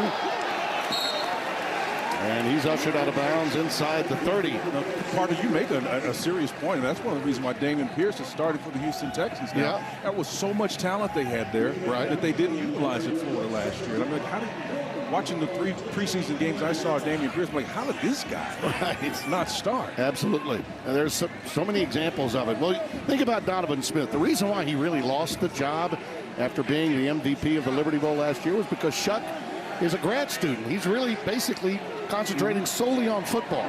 This kid's a sophomore. He's still got some responsibilities beyond playing quarterback. Sir Roderick Thompson gets it to the 25-yard line. Malik Robinson undercutting there, number 24. Well, Malik came hell-bent for election, man, on that one. He came submarining in there and with ill intentions. The tight end, the recipient, it's intercepted. And boy, oh boy, was Art Green in the right spot. It's coming back the other way. May have a flag too. Face mask was picked up. And along the Cougar sideline, some extracurricular activity after that. That ball floated on Donovan. And Green knew what to do with it. He was trying to get to his tight end. Yeah, I think the thing you pointed out, that ball floated. He didn't have to use his length at 6'2" to make that play. It just hung up there for him. This is a game changer right here, partner. After the play, personal foul, unnecessary roughness, and the offense, number 71, 15-yard penalty. That will be added to the end of the run. Automatic first down. In defensive Monroe Mills, in defensive Monroe Mills, he was in hot pursuit, and at 6'4", 245, or 6'8", 315, excuse me, he was running out of gas. Remember this play because it might change the evidence. Big turn of events. Art Green with the interception, and now the field has been flipped, completely flipped, after the penalty to go along with the return. Houston at the 43 of Texas Tech. Stacey Snead is in the backfield. Under pressure. Gets away from it once. Now down the sideline. Incomplete. Could have been caught. Just beyond the outstretched arms of Snead, coming out of the backfield on a long wheel route. He slowed up, it looked like, Spence, for a second, and I think it cost him the completion. Well, I think if his quarterback could have delivered that ball from platform, it was the pressure that created the opportunity for Clayton not to set his platform, and that's it. But you've got to be able to see that guy on the weak side sitting there, no one over him to guard it. You know your formation. He's not sitting there because he likes the real estate. He's coming. That's a pre-step definition. You got to be able to see that. Hopefully we'll be. Well, and there's a little out pattern to Trahan, the tight end, and he gets away from a couple of defenders. I'll go back to the interception, Spencer. Now think about this. Tech had the ball on the 25, all the momentum. Houston's interception comes at their own 7-yard line here by Green.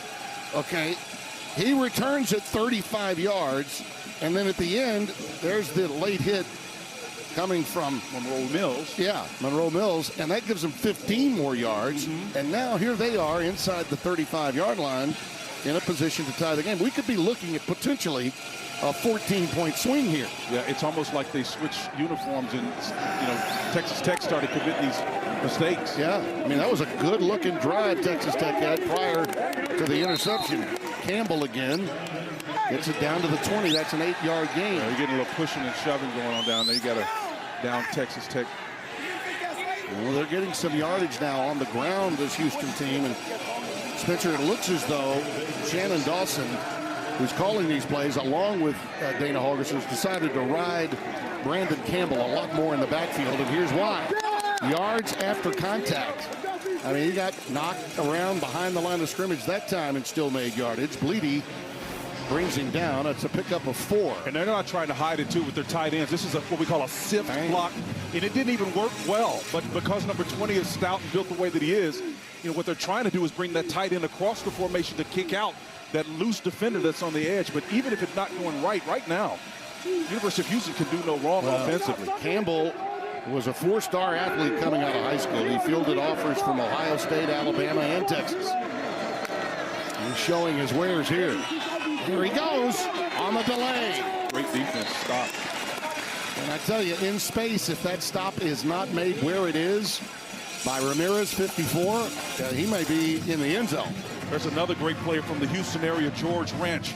You know, Ramirez did a wonderful job, and they're going fast, Tim. Big time. Now, outside the tackle boxes, he just gets rid of it as Marquise Muddy Waters was in hot pursuit. So now it's 3rd down and 4. Every time we've seen this situation crop up, DeRuyter has come with pressure. He's come with a lot of blitzes. This defense far different from Houston in that respect. The Cougars try to get it done with that massive down front and those quick defensive ends. DeRuyter will come with pressure from his linebackers. And they're not disguising their formation when they decide to run. I mean, usually it's 2 tight ends. Now they're going to run an inside zone to the opposite. Now they just open it up for him. Snead is the setback. You got pressure. Pressure again. Yeah. And down he goes. That's why you should have run it. Kosai Eldridge, the Will linebacker. Now, when you saw that Will linebacker creeping up like that, that meant that underneath was going to be vacated. And that's when, Tim, you have to take the same philosophy in the air raid, throw to the grass, the empty spot. 6 comes up the field, and that area he vacated is where the ball should have either been thrown or the ball run. You run to where the gap grass is. He just didn't see it. Gee. Toon did not see it. Field goal just went from 33 yards to 48 after that sack. Bubba Baxa has plenty of leg, and he hooked it. Wow. He hooked it. And that sack, that's a loss of 3 points right there. You know, he knew he had to put a little bit more into it. And on occasion, that's what will happen when the adrenaline is running between those ears for a field goal kicker.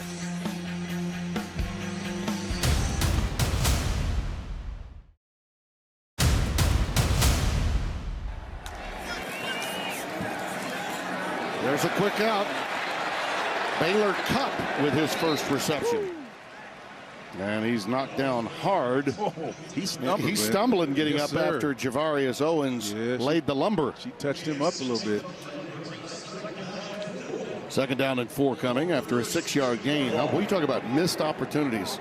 Houston in the first quarter, and now that particular moment could have been a huge momentum changer. We talked about the potential of a 14-point swing. What Texas Tech might have had going, and then what Houston could get snuffed out with that missed field goal. Brooks, a yard shy of the first down. Each side being more deliberate with their calls here. They're going pace and tempo, but picking a nice balance of run. Oh, boy. He bounces out, though. Donovan Smith's athleticism helped there because they jammed it. They came up quickly and jammed it. He noticed it. And as a Drew Brees back in the day would do when he was quarterbacking the Saints, he found an opening to the right and just lunged and used that massive length he has at 6'5" to get the first down. Yeah, what made it work was the pace and tempo, right? You don't have to always be throwing the ball when you're going fast. Now you got to handle the pressure off the corner. Brooks spun down hard, but he is just continuing to churn those legs. High stepping out of there. You gotta love that. Morris is 25. Could not get him wrapped up. It took a while to bring him down. 2nd and 3. Well, he got it. Brooks has the first down.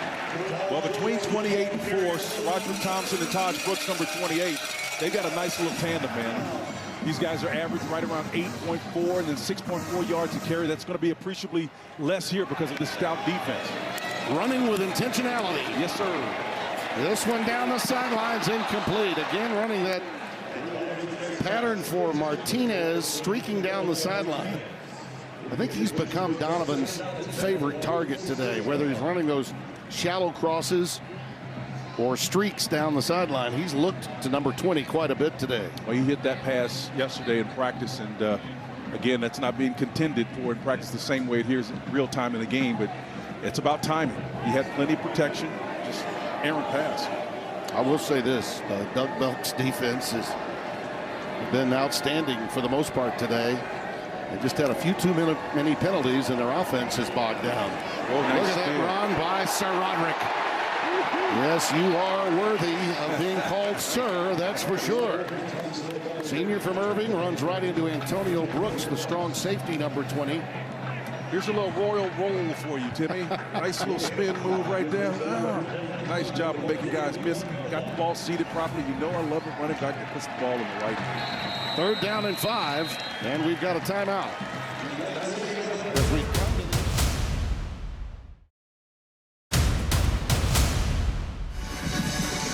there you see the total yards story in this game, Spencer, and we did expect a lot more scoring than we're getting. But I will say this, our conversation with both coaching staffs about the chess match between Kitley and young Doug Belk, the outstanding defensive coordinator for Houston, that's very much in play. Has been the entire game and will be here in the 4th. If you look at those numbers, this looks more like a conventional football game by formation than the numbers suggest. No doubt. Smith.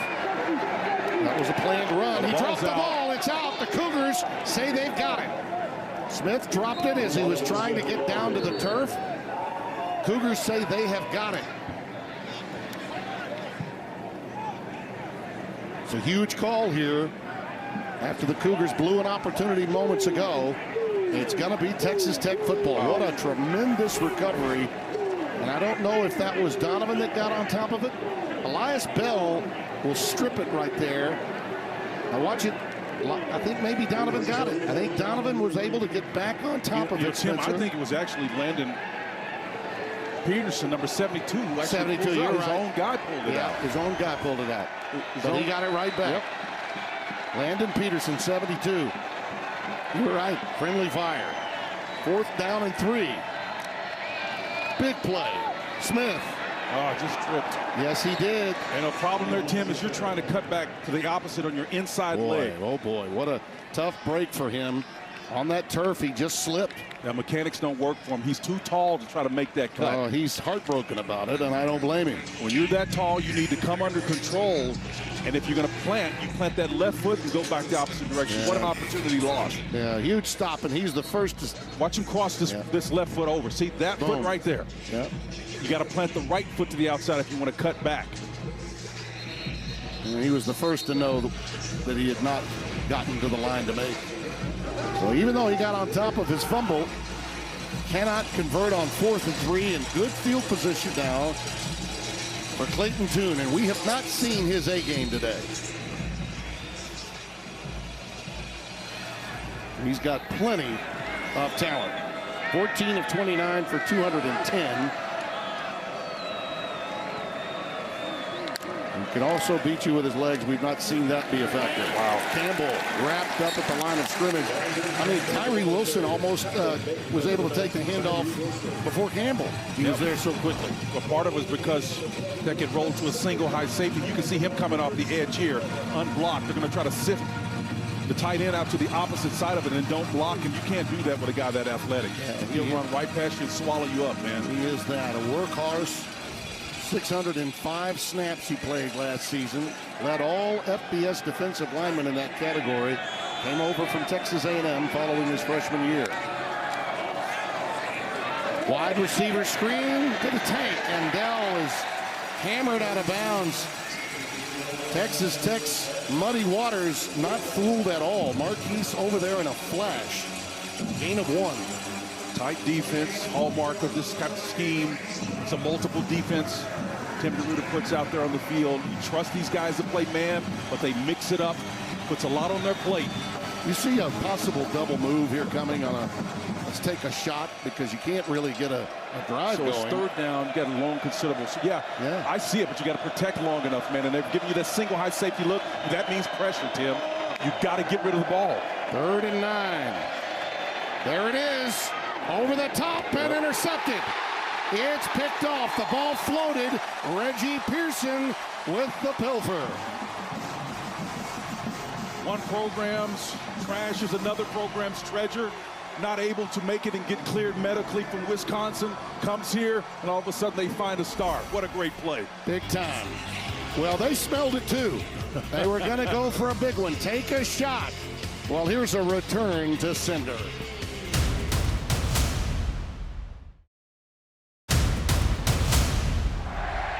Tim, here's danger right off the block. Look at Merriweather, Mike Backer inside here, and a single high safety. That's Pearson. It is that loop that pressure creates from the middle of the field, and then that leaves that single high safety there all by himself with no responsibility. He plucks that one off. And that's a tremendous combination where pressure creates the turnover opportunity. And that pressure being aided by the loss of some guys that are available to them. Parrish with pressure again leads to that incompletion. By the way, Weston Wright is now in the locker room and being tended to for that injury that he had earlier.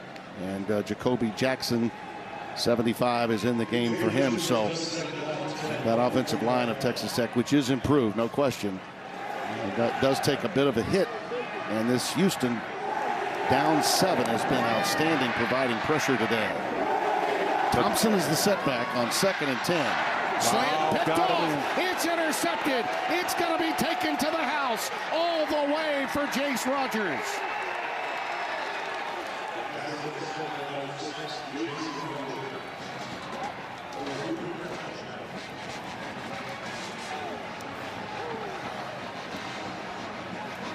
Well, you could hear a pin drop now. Absolutely. And that was he was locked in. And that one was jumped on by Jace. Same thing, Tim. You've got man coverage and a single high safety in the back. That's the slot defender who's able to come up. Both those guys read like a computer and drive on that ball. But once again, pre-snap. If you look up and see one guy high, I'm telling you they're coming, hell-bent for election. He's got to be mindful of that. You're not playing a junior college team today. You've got pressure-oriented defensive coordinators that love to pressure. It's simple math, man. You count up the numbers. One high, where's that other guy at? I guarantee he's around the line of scrimmage someplace. Well, the penalty for excessive celebration came afterwards. It'll be dealt with on the kick. You know, Tim, what a game changer that is for Jace. And here's Bubba Baxa for the all-important extra point.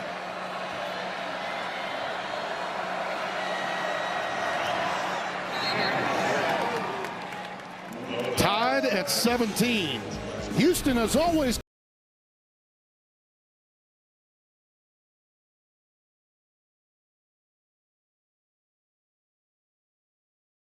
absolutely.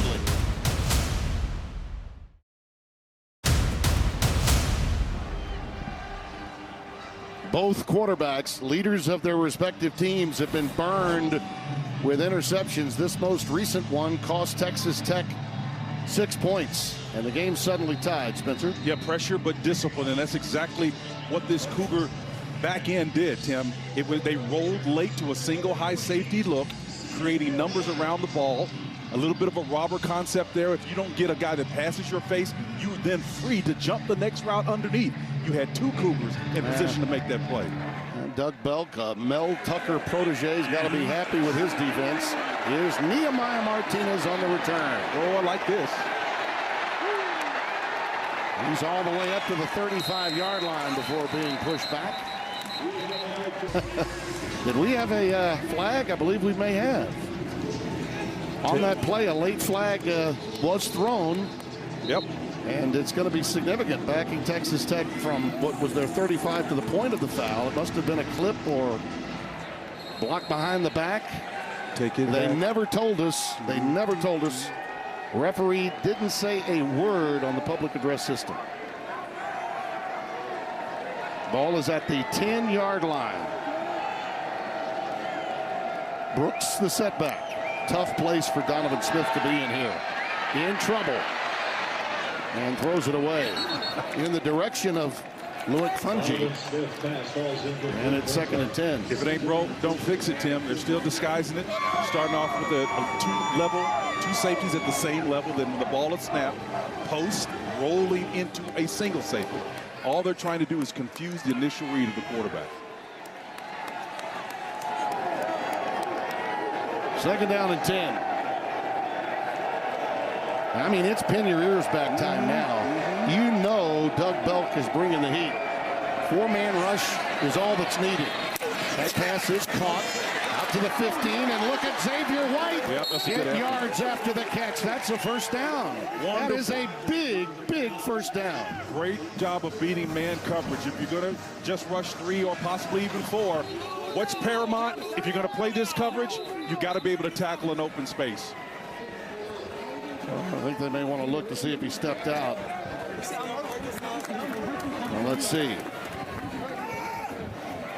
We have an injured player, too. I think it's Jace Rogers that's down for Houston, so that's what they're concerned with.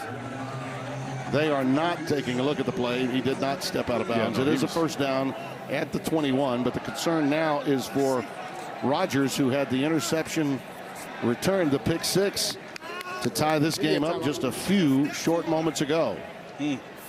That hurts. And they are very, very concerned about him, the senior from Valdosta, Georgia. So are we.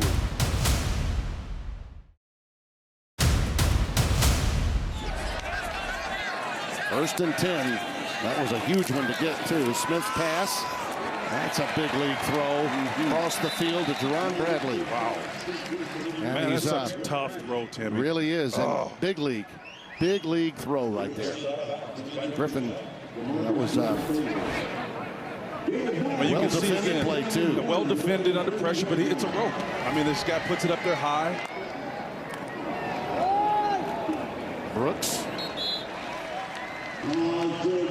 Stopped by Parrish. And I don't think it's been a factor today, but if you notice, the field is split in half on that far side. It's lit. Looking back into that sun can be very difficult to catch a ball like that. Yeah, the shadows making their way across half of the field. Texas Tech sidelines in the shadows. The Houston sidelines in the sunlight. Smith, little curl pattern to Xavier White again. That's 2 big first down pickups for him. Mouton, the Mike linebacker, running him down in the ISO. Credit that to protection, right? Dennis Wilburn did a wonderful job. Protection up front, Weston Wright at that left guard, and then London Pearson, 72. His eyes are there because the protection is there. You can see 56 Wilburn there, giving him what he needs to settle in that pocket and deliver on time, on platform. That's great protection, great execution all the way around. 10 and change remaining. Texas Tech had to begin this drive at their own 10 after a penalty on the kickoff return. This could be a monumental length of the field drive. We haven't seen that from either team today. Big plays have been the order of the day. Little hitch out to Cleveland. Cleveland gets it to the 47-yard line. Tackled by Jalen Emery. 2nd down and 8 coming up. I love the decision, but you got to get rid of the ball. And, you know, Zach is really good about letting these guys have the offense. Once he calls that play and he puts it in their hands, or on the other side of the ball, same situation, you're relying on the quarterback in this scheme, in this system, to make proper decisions after you get the play called in. Zach Kipley, remember that name. Taj Brooks in the backfield. Little zone read give, and there he is out to midfield. Most of it he got on his own with a second effort. And it'll be 3rd down and 5 coming up here. That's Antonio Brooks with a stop. Yeah, we call these yak yardage in the olden days, but remember, after the spin move here, watch how many additional yards. 1, 2, 3, 4. Four additional yards just by being aggressive and just mindful. Yeah, we'll call it. Yep, 3rd down and 5 here.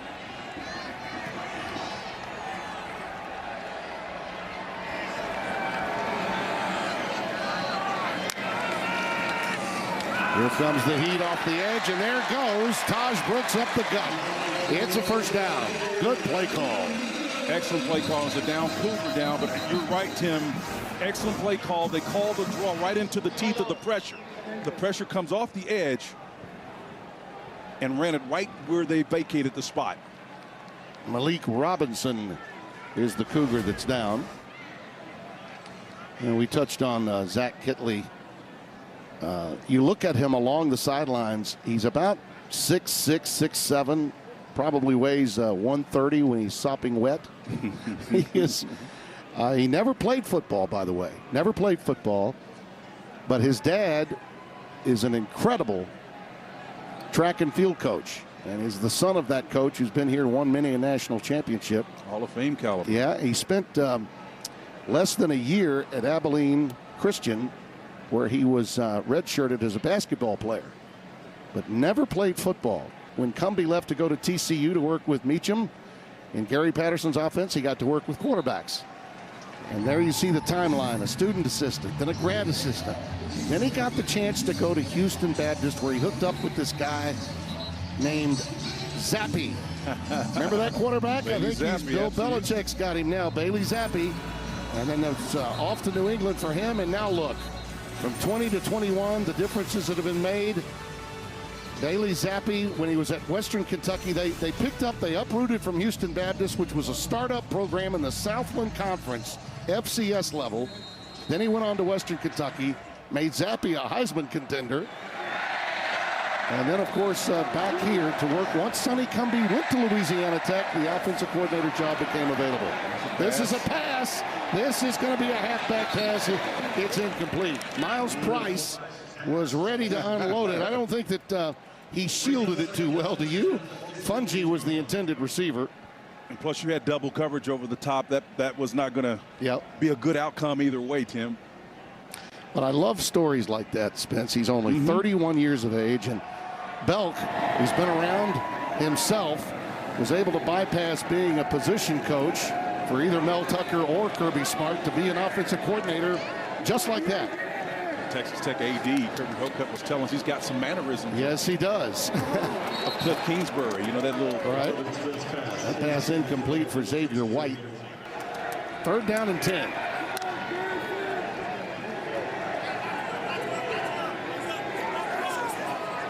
Soft spot in the middle of the field, Tim. 2 deep safeties. Bingo. Right to Brooks. And the defense of Houston converges in a hurry. Just a gain of 4. Well, that's a play that you see and you think, well, they're running that kind of play on 3rd down because they plan to go on 4th down. Yeah, they're smart about it. I mean, and it's really science, right? They're attacking the grass. And when I say you've got 2 deep safeties, that doesn't necessarily automatically mean it's going to be a pass. It means you've got a soft spot in the middle of the field, and you hope your linemen win so you can run to that vacated space. This is a sign of how confident they are in their defense, too. Yep. In no man's land, 4th down. Smith to the corner, it's caught. First down, J.J. Sparkman with the reception. Sophomore from Longview, Texas. Longview Lobos, baby. Timmy up the field, he pushes it, does a great job of creating separation. Doesn't snap that off, but again, the ball is placed exactly where it needed to be. So all he had to do was hands catch that one. Love the fact that he hands caught it. Friday Night Lights. Yes, sir. Longview, Texas. I did get on their baseball field when I was in high school. Yeah, I did. East Texas, baby. They're going to say that maybe he was juggling the ball. They're going to check to see if he had control of the football. And you talk about a big review. That's what we have here. So Michael Stevens, the replay official, is going to have to go to work, and Dean Blandino may have to go to work too. Let's see. Oh, I think it's a catch. Yeah. I think he did bring it in. That's part of making the catch, you'd think, by just bringing it in. But did he bring it in the field of play? That is what the replay official has to look for here. And we're going to have to get Dino to work to help us out. I don't think he was transferring the ball. I think he was in the art of making the catch. Dino, what say you? Yeah, I agree with you guys. Looked like he established control with, I think, his right foot down in bounds. You're going to see the replay right there. That right foot's down in bounds. Some movement of the football, and I think that's what replay's looking at. But slight movement doesn't mean a loss or lack of control. To me, it looks like he had it pinned, the right foot down, and he maintained control as he went to the bench. And since the rule on the field is a catch, your thoughts about that being we would have irrefutable? to have, exactly. We would have to have clear and obvious evidence that it was not a catch in order to overturn. And while it's close, I don't think we can get to clear and obviously incorrect. Okay. I'm glad to know that we're in agreement, although sometimes that really doesn't matter either. But I think this is a big call right here. This is a big review. For the review, the ruling on the field stands. It's first down, Texas Tech. So the thing I took away from what Dino said was the slight movement does not negate the Exactly, yes. That's just part of completing the catch. Yep. You're in the process of completing the catch. 7:45 remaining. And now, this is one of those situations, Spencer, where we start talking not only about scoring, but how much time are you using while scoring? Points per possession, it becomes really important now. Brooks. They're going to make that defense play honest against the run no matter what. Mouton with the tackle. And here's where the triple time experience that U of H had last week, been able to keep the ball for 10 minutes. And that final stanza may help them, but it looks like right now Texas Tech is playing their game better than them. And they held the ball, what was it, just as Houston did, just under 8 minutes in the late stages of that game to keep UTSA from getting another opportunity before overtime. 2nd and 9. Nice. Brooks. Stopped by Mouton again. I call that an open wheel route where you don't necessarily have to get on top of the guy covering you. Ball comes out faster. Tempo on 3rd and 1 again. Yep. I got personnel. I see that's going to be a penalty, huh? Yeah. Yep. Well, let's see which way they go with this. Usually there's 3 seconds now that must be given for the defensive team to have an opportunity to get their groupings on the field. I was looking for the official with the outstretched arms, which should have indicated that. Yeah, that flag. Belk does not appear to be pleased. And one might think this is going to go offside against them. Defense, number 93. A 5-yard penalty results in a first down. He was the last guy running out there too. Yep.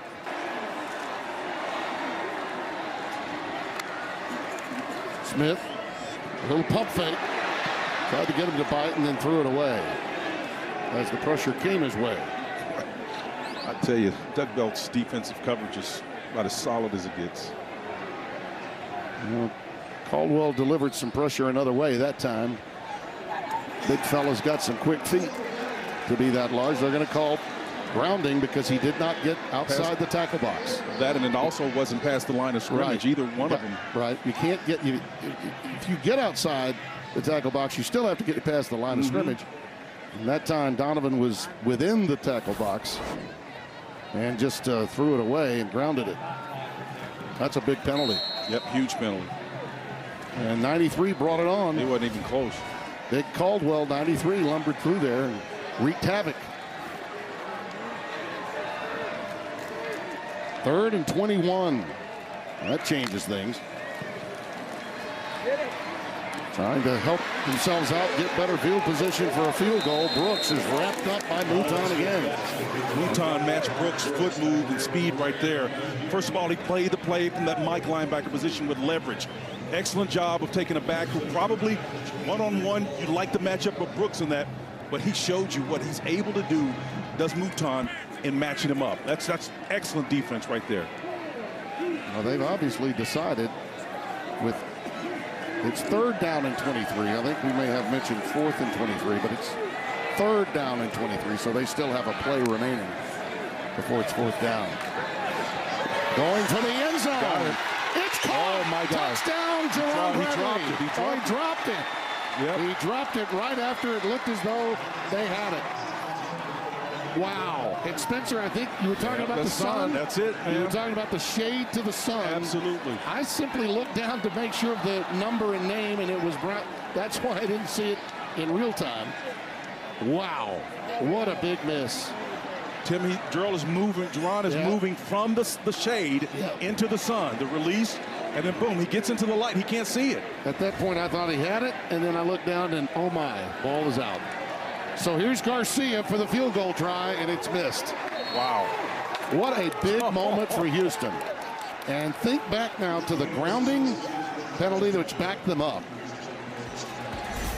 Put them in a tough situation and down in distance.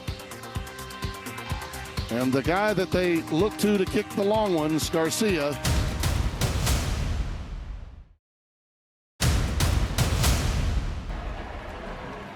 Tied at 17 with 5.5 left. Houston, a team from the group of 5, soon to be in the Big 12. An opportunity to run the table this year.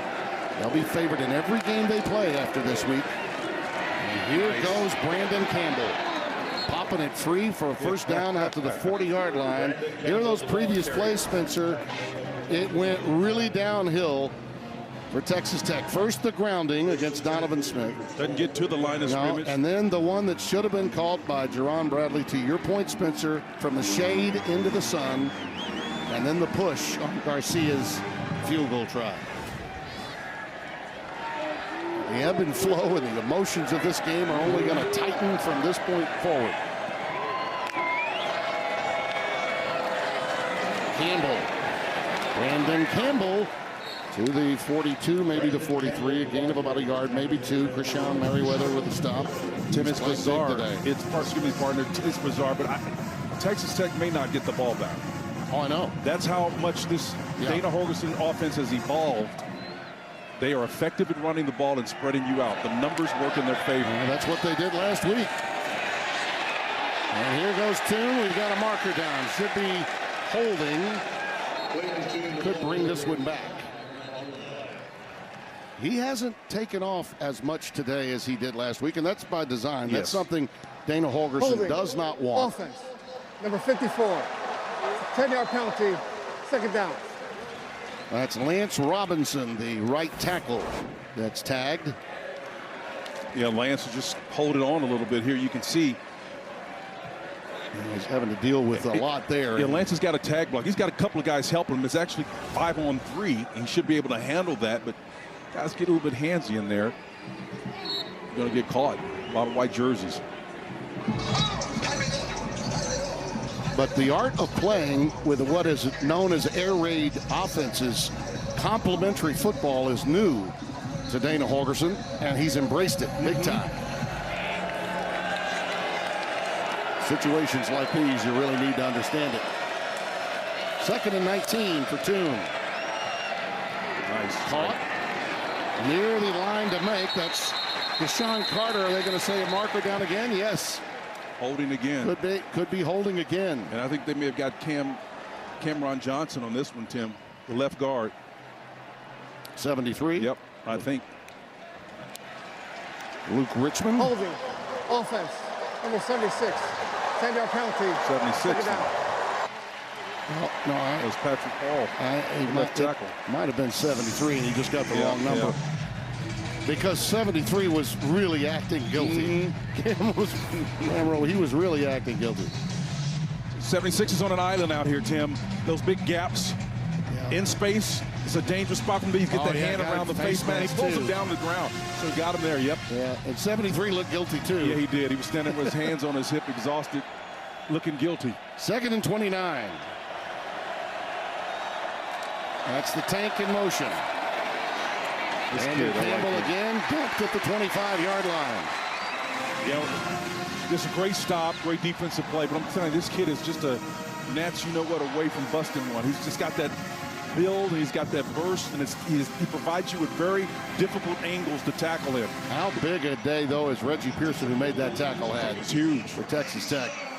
All right, 3rd and 26. Do you chance it here, Spence? Do you put that baby up in the air after you've thrown a pick? Yeah, I think this is where you revert back to what you do best. You're trying to get protection here. They're moving the back over on the inside. Good. Pressure up the gut. Go underneath. And there's Campbell. It won't be nearly enough. They'll have to punt it away. And you know what, Spencer? That's Wilson making the stop. The way this game looks, we may see two offenses that remain somewhat conservative, and they may actually begin to play for overtime. Yep. But bring your attention back to those two penalties. But for those, maybe you don't get the ball back.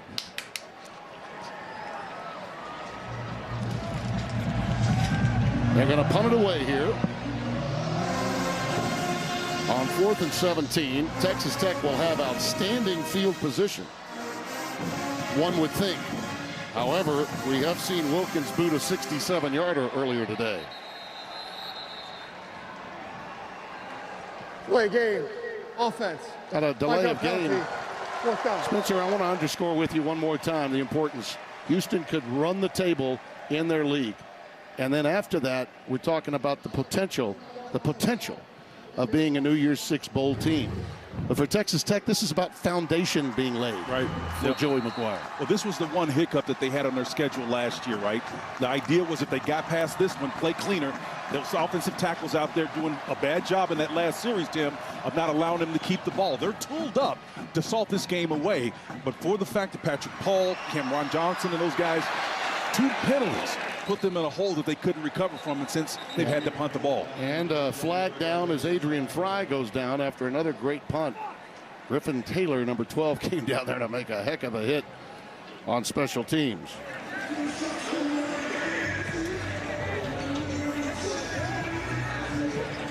And the team's coaches are not pleased. During the return, illegal block in the back. On the return team, number 2. 10-yard penalty, first down, Texas Tech. And that's Pearson. It's the guilty party.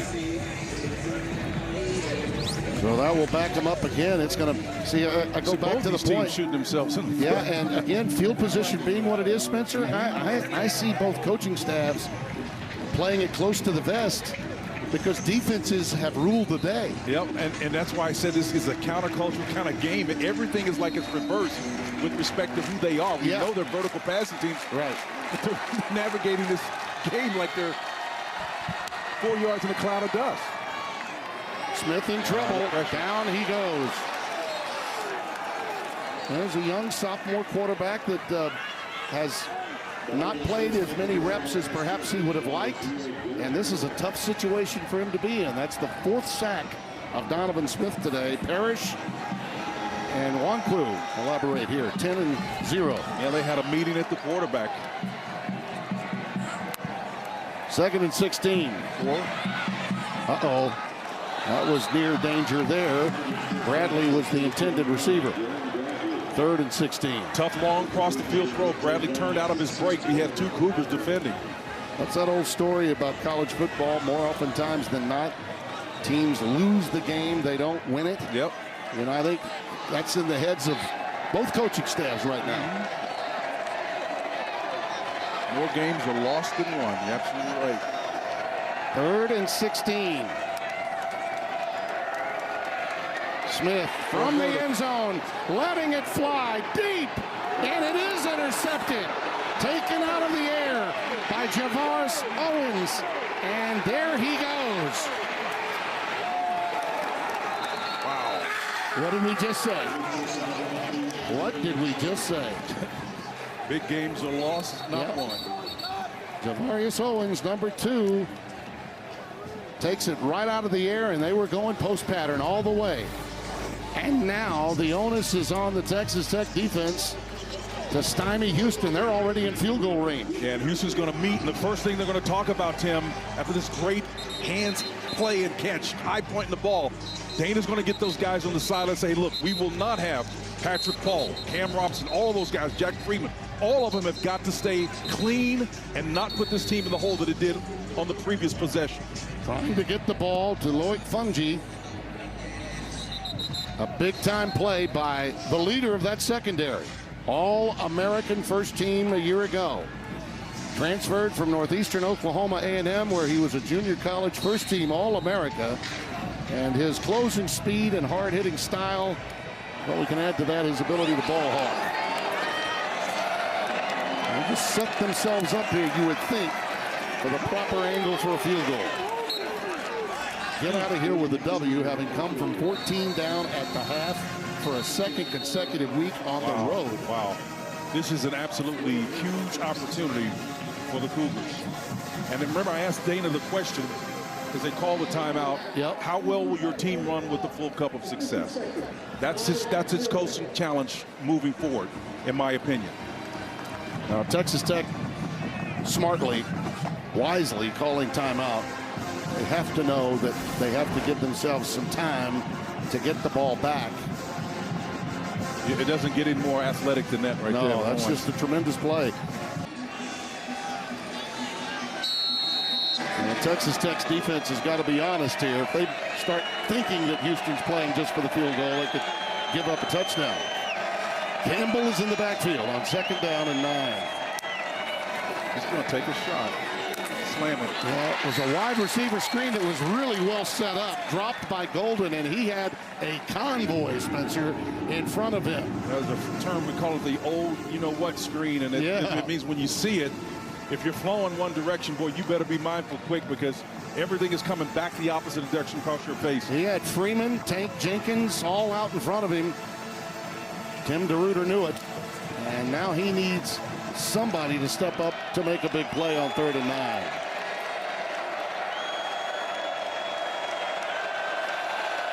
Roll to your right. Get out of there. Campbell burrows ahead to the 18. And that means, Bubba Baxa, it's your time to shine. With the game on the line.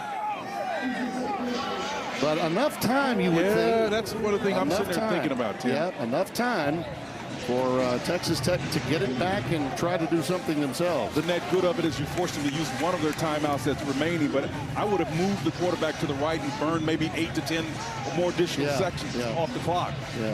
Yeah, the good news for Texas Tech is that his guys did not use to the maximum the play clock to their advantage. And the game clock to boot. It all comes down to Bubba Baxa. This should be a 36-yarder.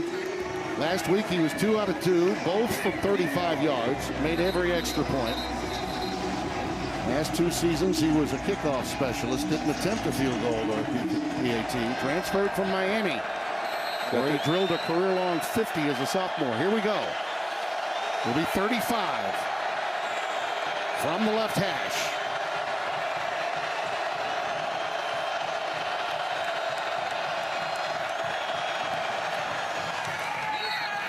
Right down Broadway.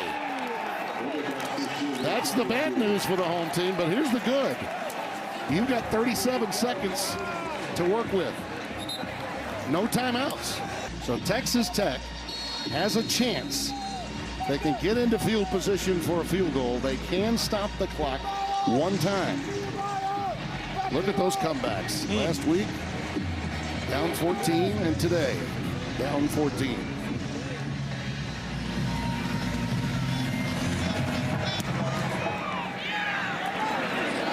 And the touchback, so they'll start from the 25. Well, time for the drive of the game, sponsored by Lincoln and the power of Sanctuary. Well, we got a couple for you. How about this, Spence? Man, oh man, a drive will go quickly when you get a pick like this. Javarius Owens leads to this field goal of 35 yards. A beautiful hold. Cannot underscore how important the punter Lane Wilkins was in dealing with that snap. Timmy, Big Bubba's got this. We look at Coach Bell try to figure out how to respond to that, but Bubba has that lion tattooed on that right arm, man. He really showed some courage on that last kick. All right, they got trips to the bottom of your screen empty for Donovan Smith. He's 31 of 48, 295, 2 touchdowns and an interception.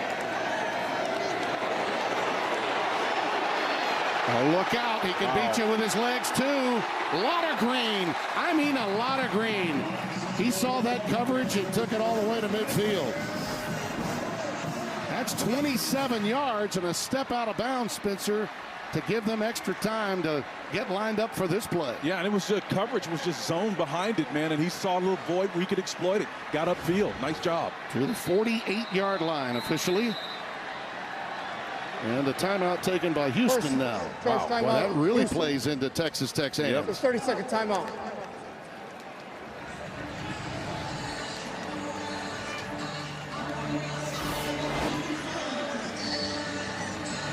know, when you talk about it often, Spencer, when you've got that kind of athlete at quarterback and he senses zone coverage, everybody's kind of got this back to him. He just took off. Yep. These guys are excited on the field, man. Yeah. Well, you touched on it before, but in these situations today, it's been Martinez 20, and it's been Taj Brooks that have made the plays for them. Gino Garcia has a 59-yarder for Houston Baptist before he transferred. Donovan cannot take a sack. Ball's tipped in the air. Almost picked off. Caesar, who had one last week, turned the game around against UTSA, and it was Parrish that deflected that one last week. He almost forced a turnover here. And see, that's the difficult thing. You got a right-handed quarterback trying to move to his left. You don't set the platform up. That's so dangerous. Smith's got to do a better job taking care of the football. 2nd and 10. Need a first down to stop the clock. Cannot take a sack. That's his pattern. Yep. He loves that long, and I do mean long, up and out pattern, 11 yards. He's got the arm to pull it off. Well, and the confidence. Look at his eyes, Tim. He shows you. It was an excellent catch and concentration on the back end. Fungi with the reception. A junior from Midland, Texas, as Kitley tries to pull a rabbit out of the hat. Wow. And another timeout by Houston with the ball at the 37. It'll be a 30-second timeout. We will take it with them.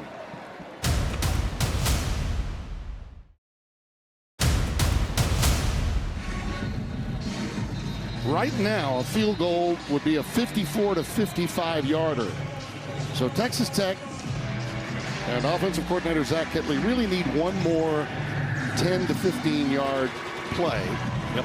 Then they can call the timeout. They have one remaining. So does Houston, by the way. They've used 2 here. The Cougs have to help set up their defense. First down, 17 ticks left. There's the out pattern again, working the boundary to Bradley.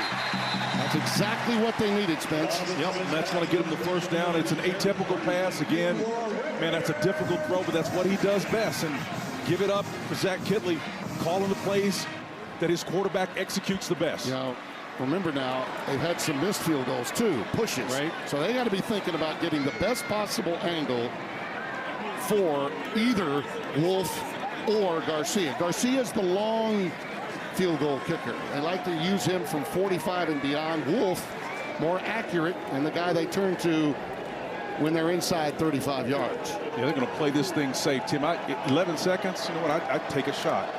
Yeah, I think I would too. But maybe after that pick, that's what they wanted to get it right where they needed to get it. Yeah, but you know what? I never leave opportunities on the board. I hear you. Never would. Yep. They made, I'm sure, that consultation to the kicker that they so choose. Even when you account for respecting the defensive play to this point, I still think you have 2 plays potentially there. Special teams, too, is such a 50-50 proposition early in the season. If you don't believe me, ask Brian Kelly. The second down, that doesn't matter. What does is the angle, the hold from McNamara, and the kick from Trey Wolf. And this crowd at Jones AT&T Stadium will let you know whether we'll continue to play football in overtime.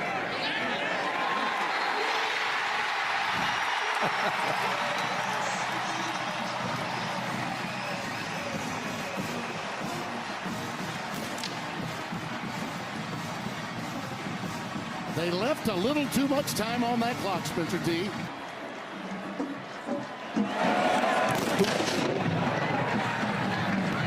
Toss it back. They just decided we'll take one shot.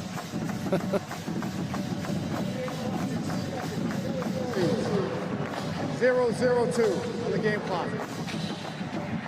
What a remarkable way to start your season if you're Houston, to have to play overtime on the road in consecutive weeks. And for that man, for Joey McGuire, he's got to be saying to himself, okay, we certainly stepped up in class. Absolutely. We'll be ready to go when conference play begins. And this just in, next time you play Houston, it will be a conference game. Well, this is a character builder either way for each one of these teams. They're going to play for it. They're not going to take a shot. No. Overtime it will be.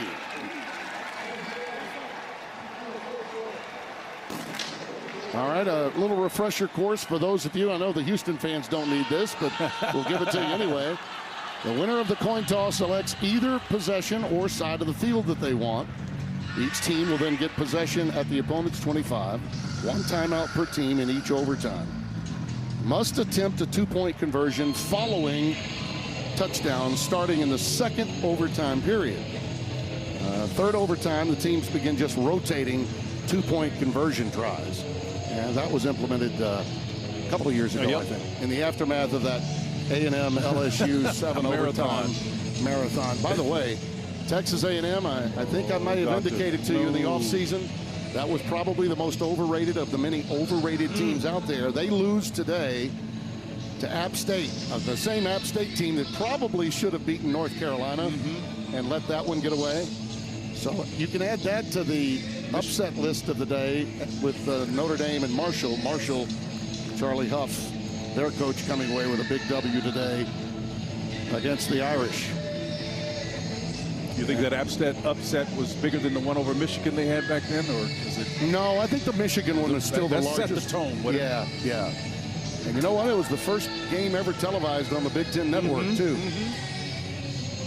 That made it even more historic. And we'll tune in to hear Luke Richmond here, if he opens up his microphone, which we hope he does. Overtime.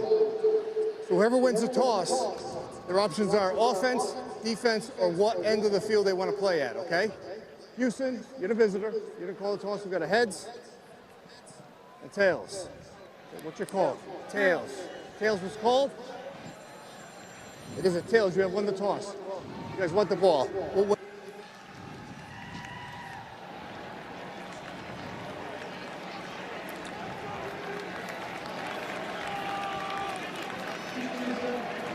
First and 10. This end of the field. Good luck, gentlemen. Well, we'll see what is in the playbook when overtime begins. Houston won the toss, and we're going to get this baby going.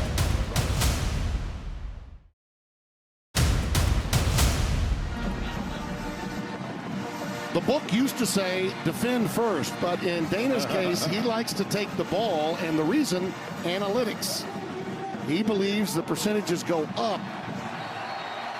I think it's 54% somewhere in there for your best two-point plays. Now, you're at the 25 now. You need to get in position for two-point plays. There's going to be holding. There's a holding to start.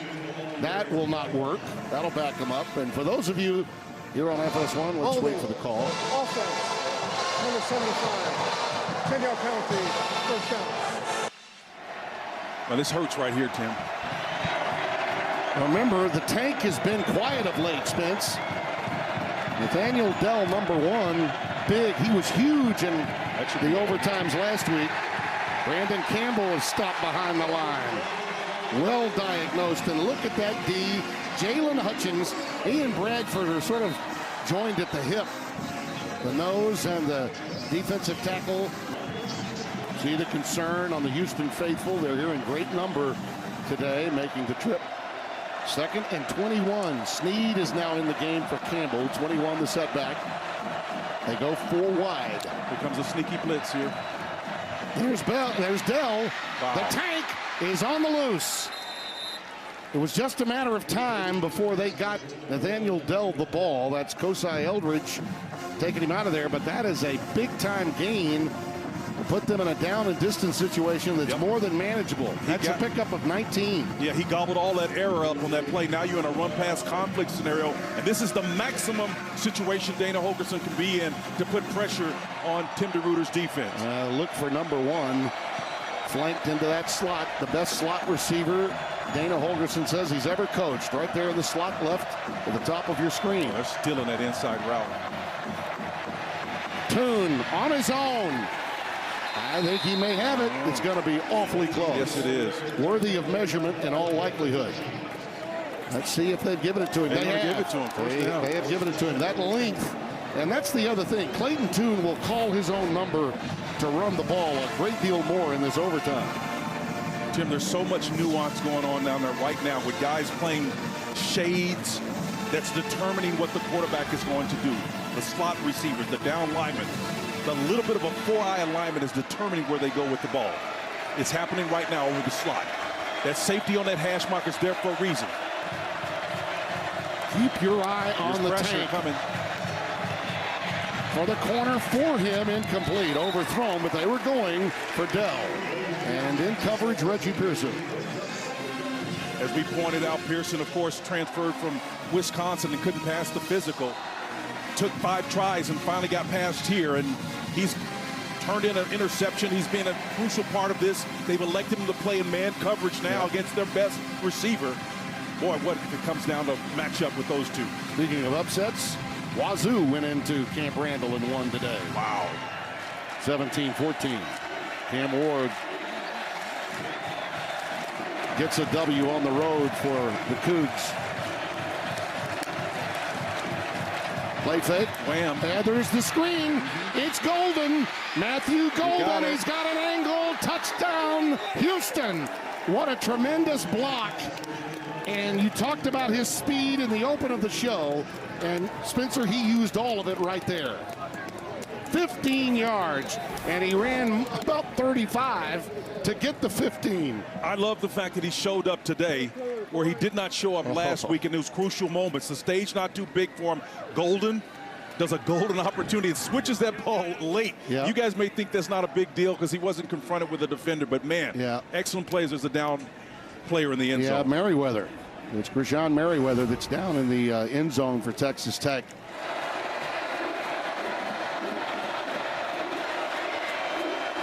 Going right into that Texas Tech band, that end zone. And he got the point after. So now it's Texas Tech's turn. Let's take a look again at this just perfectly set up wide receiver I'm telling you, and this is a courage play, Tim. Golden turn heads in spring practice. That was the thing that got my attention. I was over and saw him play. I said, this kid right here is special, Coach. Yeah. You're hesitant to say that about young players, particularly this early, but to put him in the slot, it shows you the emotion he feels about this kid. He's definitely bullish on this young man. Well, Adrian Taylor Demerson had an angle and slipped, and then Dimitri Moore got blocked. And that was all that Golden needed to get into the end zone. So now we get to see what Texas Tech and Zach Kittley has to offer. See if the advanced billing of this wonder kid offensive coordinator can come up for the first time in overtime as offensive coordinator of this young but very proud program at Texas Tech. Taj Brooks will be in the backfield. Smith. Great defensive play. Outstanding work by Parrish. Derek Parrish just stood his man up. We talk about playing with great leverage. Spencer, that's an example of it right there. A senior play, right? Watch Derek slam down and then come off of it. That little angle gives him opportunity. That plays it with his left shoulder. Athleticism, cast on the hand and all. This guy right here is relentless. 2nd down and 15. Oh, bull rush. Yep. Got to get in the end zone. And they know that. He had to dump it away, so now you're down to 2 plays. And Spencer, remember the pressure that Houston plays with, knowing that they've got to win today, and they got to win every game they play. Absolutely. If you're going to have the season you want coming off a 12-2 season and a bowl win, you want to be this year's Cincinnati. You play with the pressure of having to win every week. That's something Power 5 or pure playoff privilege teams don't have to deal with. This is timeout for an injury. This deep into the game, you got to give the benefit of the doubt, I think, to the player. Yep. And you're right, it is advantage Texas Tech. Gives them more time to sort of figure out what they're doing. They are under pressure here. Must score, must get the extra point. First overtime period. Smith is down, sacked again, and look at him. It's Parrish again. This kid is unreal. Now, Tim, we asked him about being from Pearland, Texas, right down the road from Houston in Sugar Land, where I reside. This kid right here has got family. They love him. He comes off that edge, hell-bent for election, man, and just rips. Wonderful job of him beating Caleb Rogers, that left tackle on that side. Houston will take a timeout. That's the final timeout. Each team has one.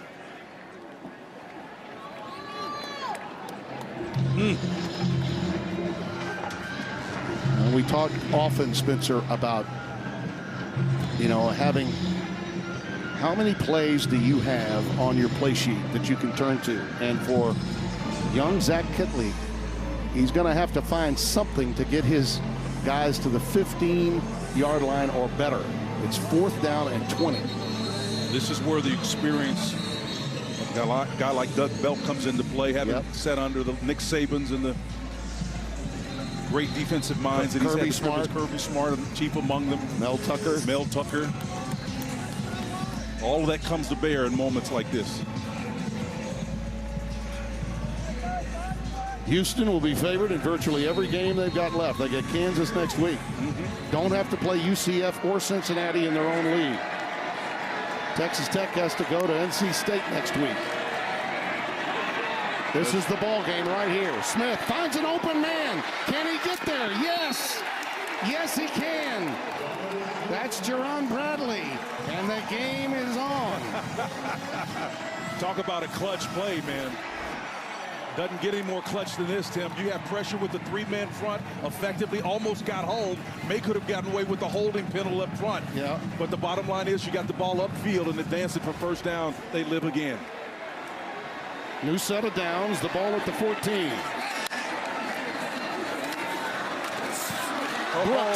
Brooks inside the 5, and the fans can feel it.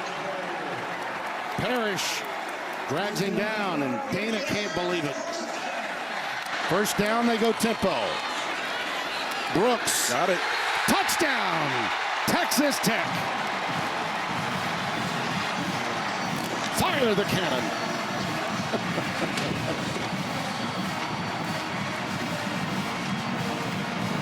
Oh, the fireworks, boy, they're off.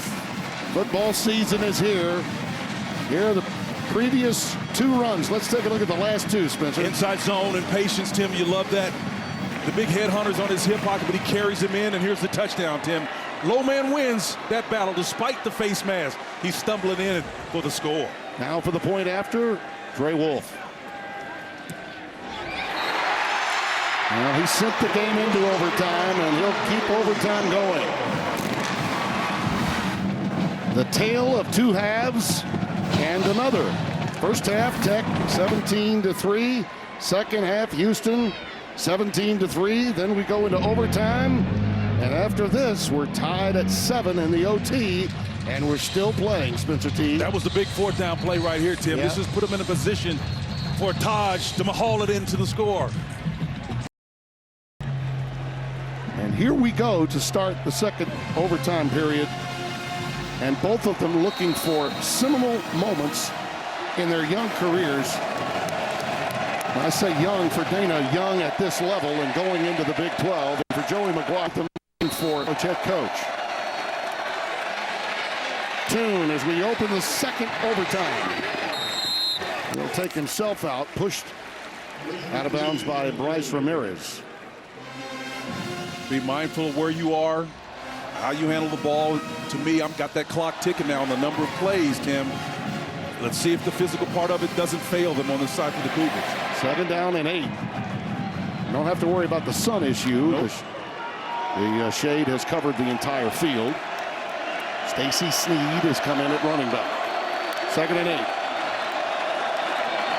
Pressure from the field showing right now. Now you move the back over for protection. Great decision.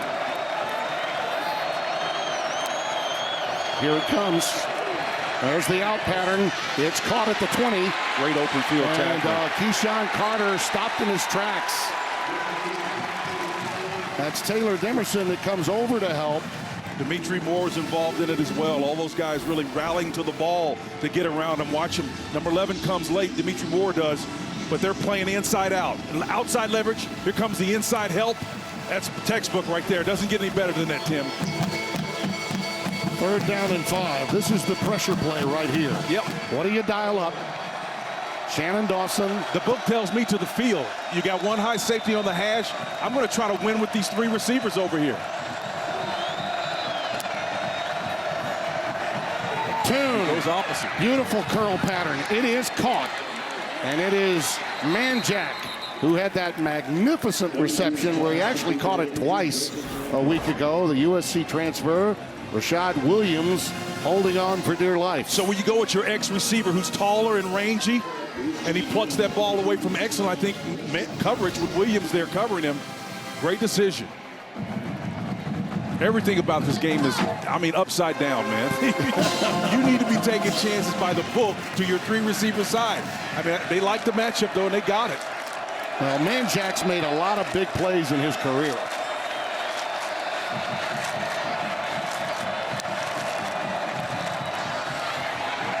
Snead to the 5. Pearson with the tackle. 2nd and goal. Running some power football there, hurrying up. Going quick, too. Look out. Trying to cut it back in. Snead is corralled. Boy, Eldridge, Kosai Eldridge was thought for a moment he'd run out of his shoe, jumping up and down, trying to get traction. Now it's 3rd down and goal. This is the difference in everything. Once Texas Tech gets the ball back, do you hold them for 3 or do they get in the end zone? Well, Tim DeRuyter called his guys, we may be sawed off, but we can flow and we can move quick. That speed and quickness showed up on that last play. Snead's only carried the ball 3 times, so he's got the fresh legs. That's why he's in there. Tune, slant. It's intercepted, perhaps, no, knocked away. Knocked away. Boy, there was a chance at it. 3 different Red Raiders were in position. They read that slant beautifully. Tim, and it's because of that pressure. Malik Dunlap and company, all of those guys got pressure in there and affected that pass. It comes out with the slot blitz, number 1, and challenger guys demand coverage. Yep. Maybe you could have got in there with an opportunity to score, but you know what? Miles Price with that wide position was wide open, but they didn't see him. Golden, the intended receiver. Dunlap knocked it away. 20-yard field goal for Bubba Baxa.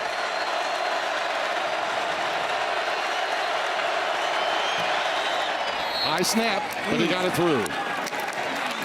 Again, nice work by Lane Wilkins, the holder.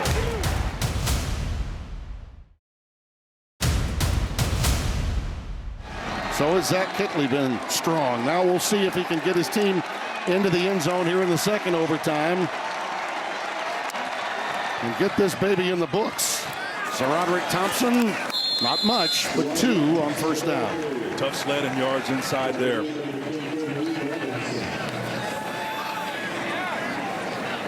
Well, Spencer, I keep thinking about Bradley and Fungi, the 2 wideouts, the guys that have been the most experienced at Texas Tech. Good length between both of them. Yeah, might they be the guys that Donovan Smith is looking for? 2nd and 8.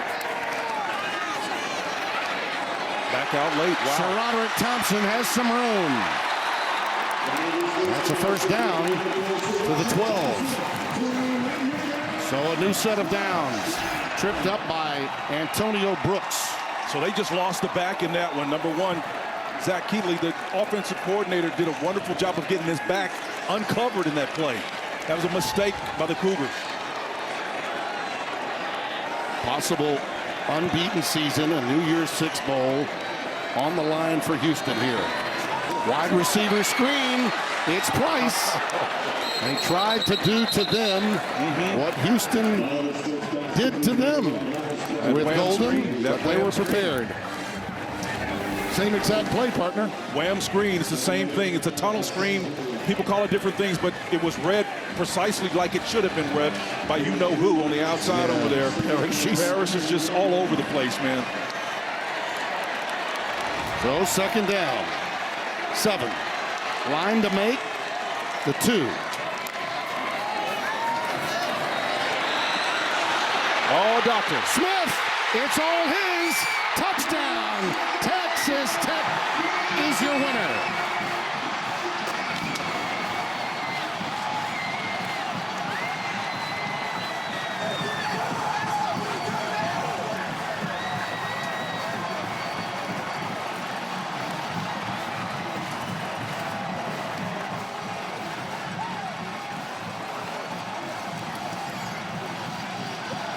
Goalpost is coming down, folks. And there she goes.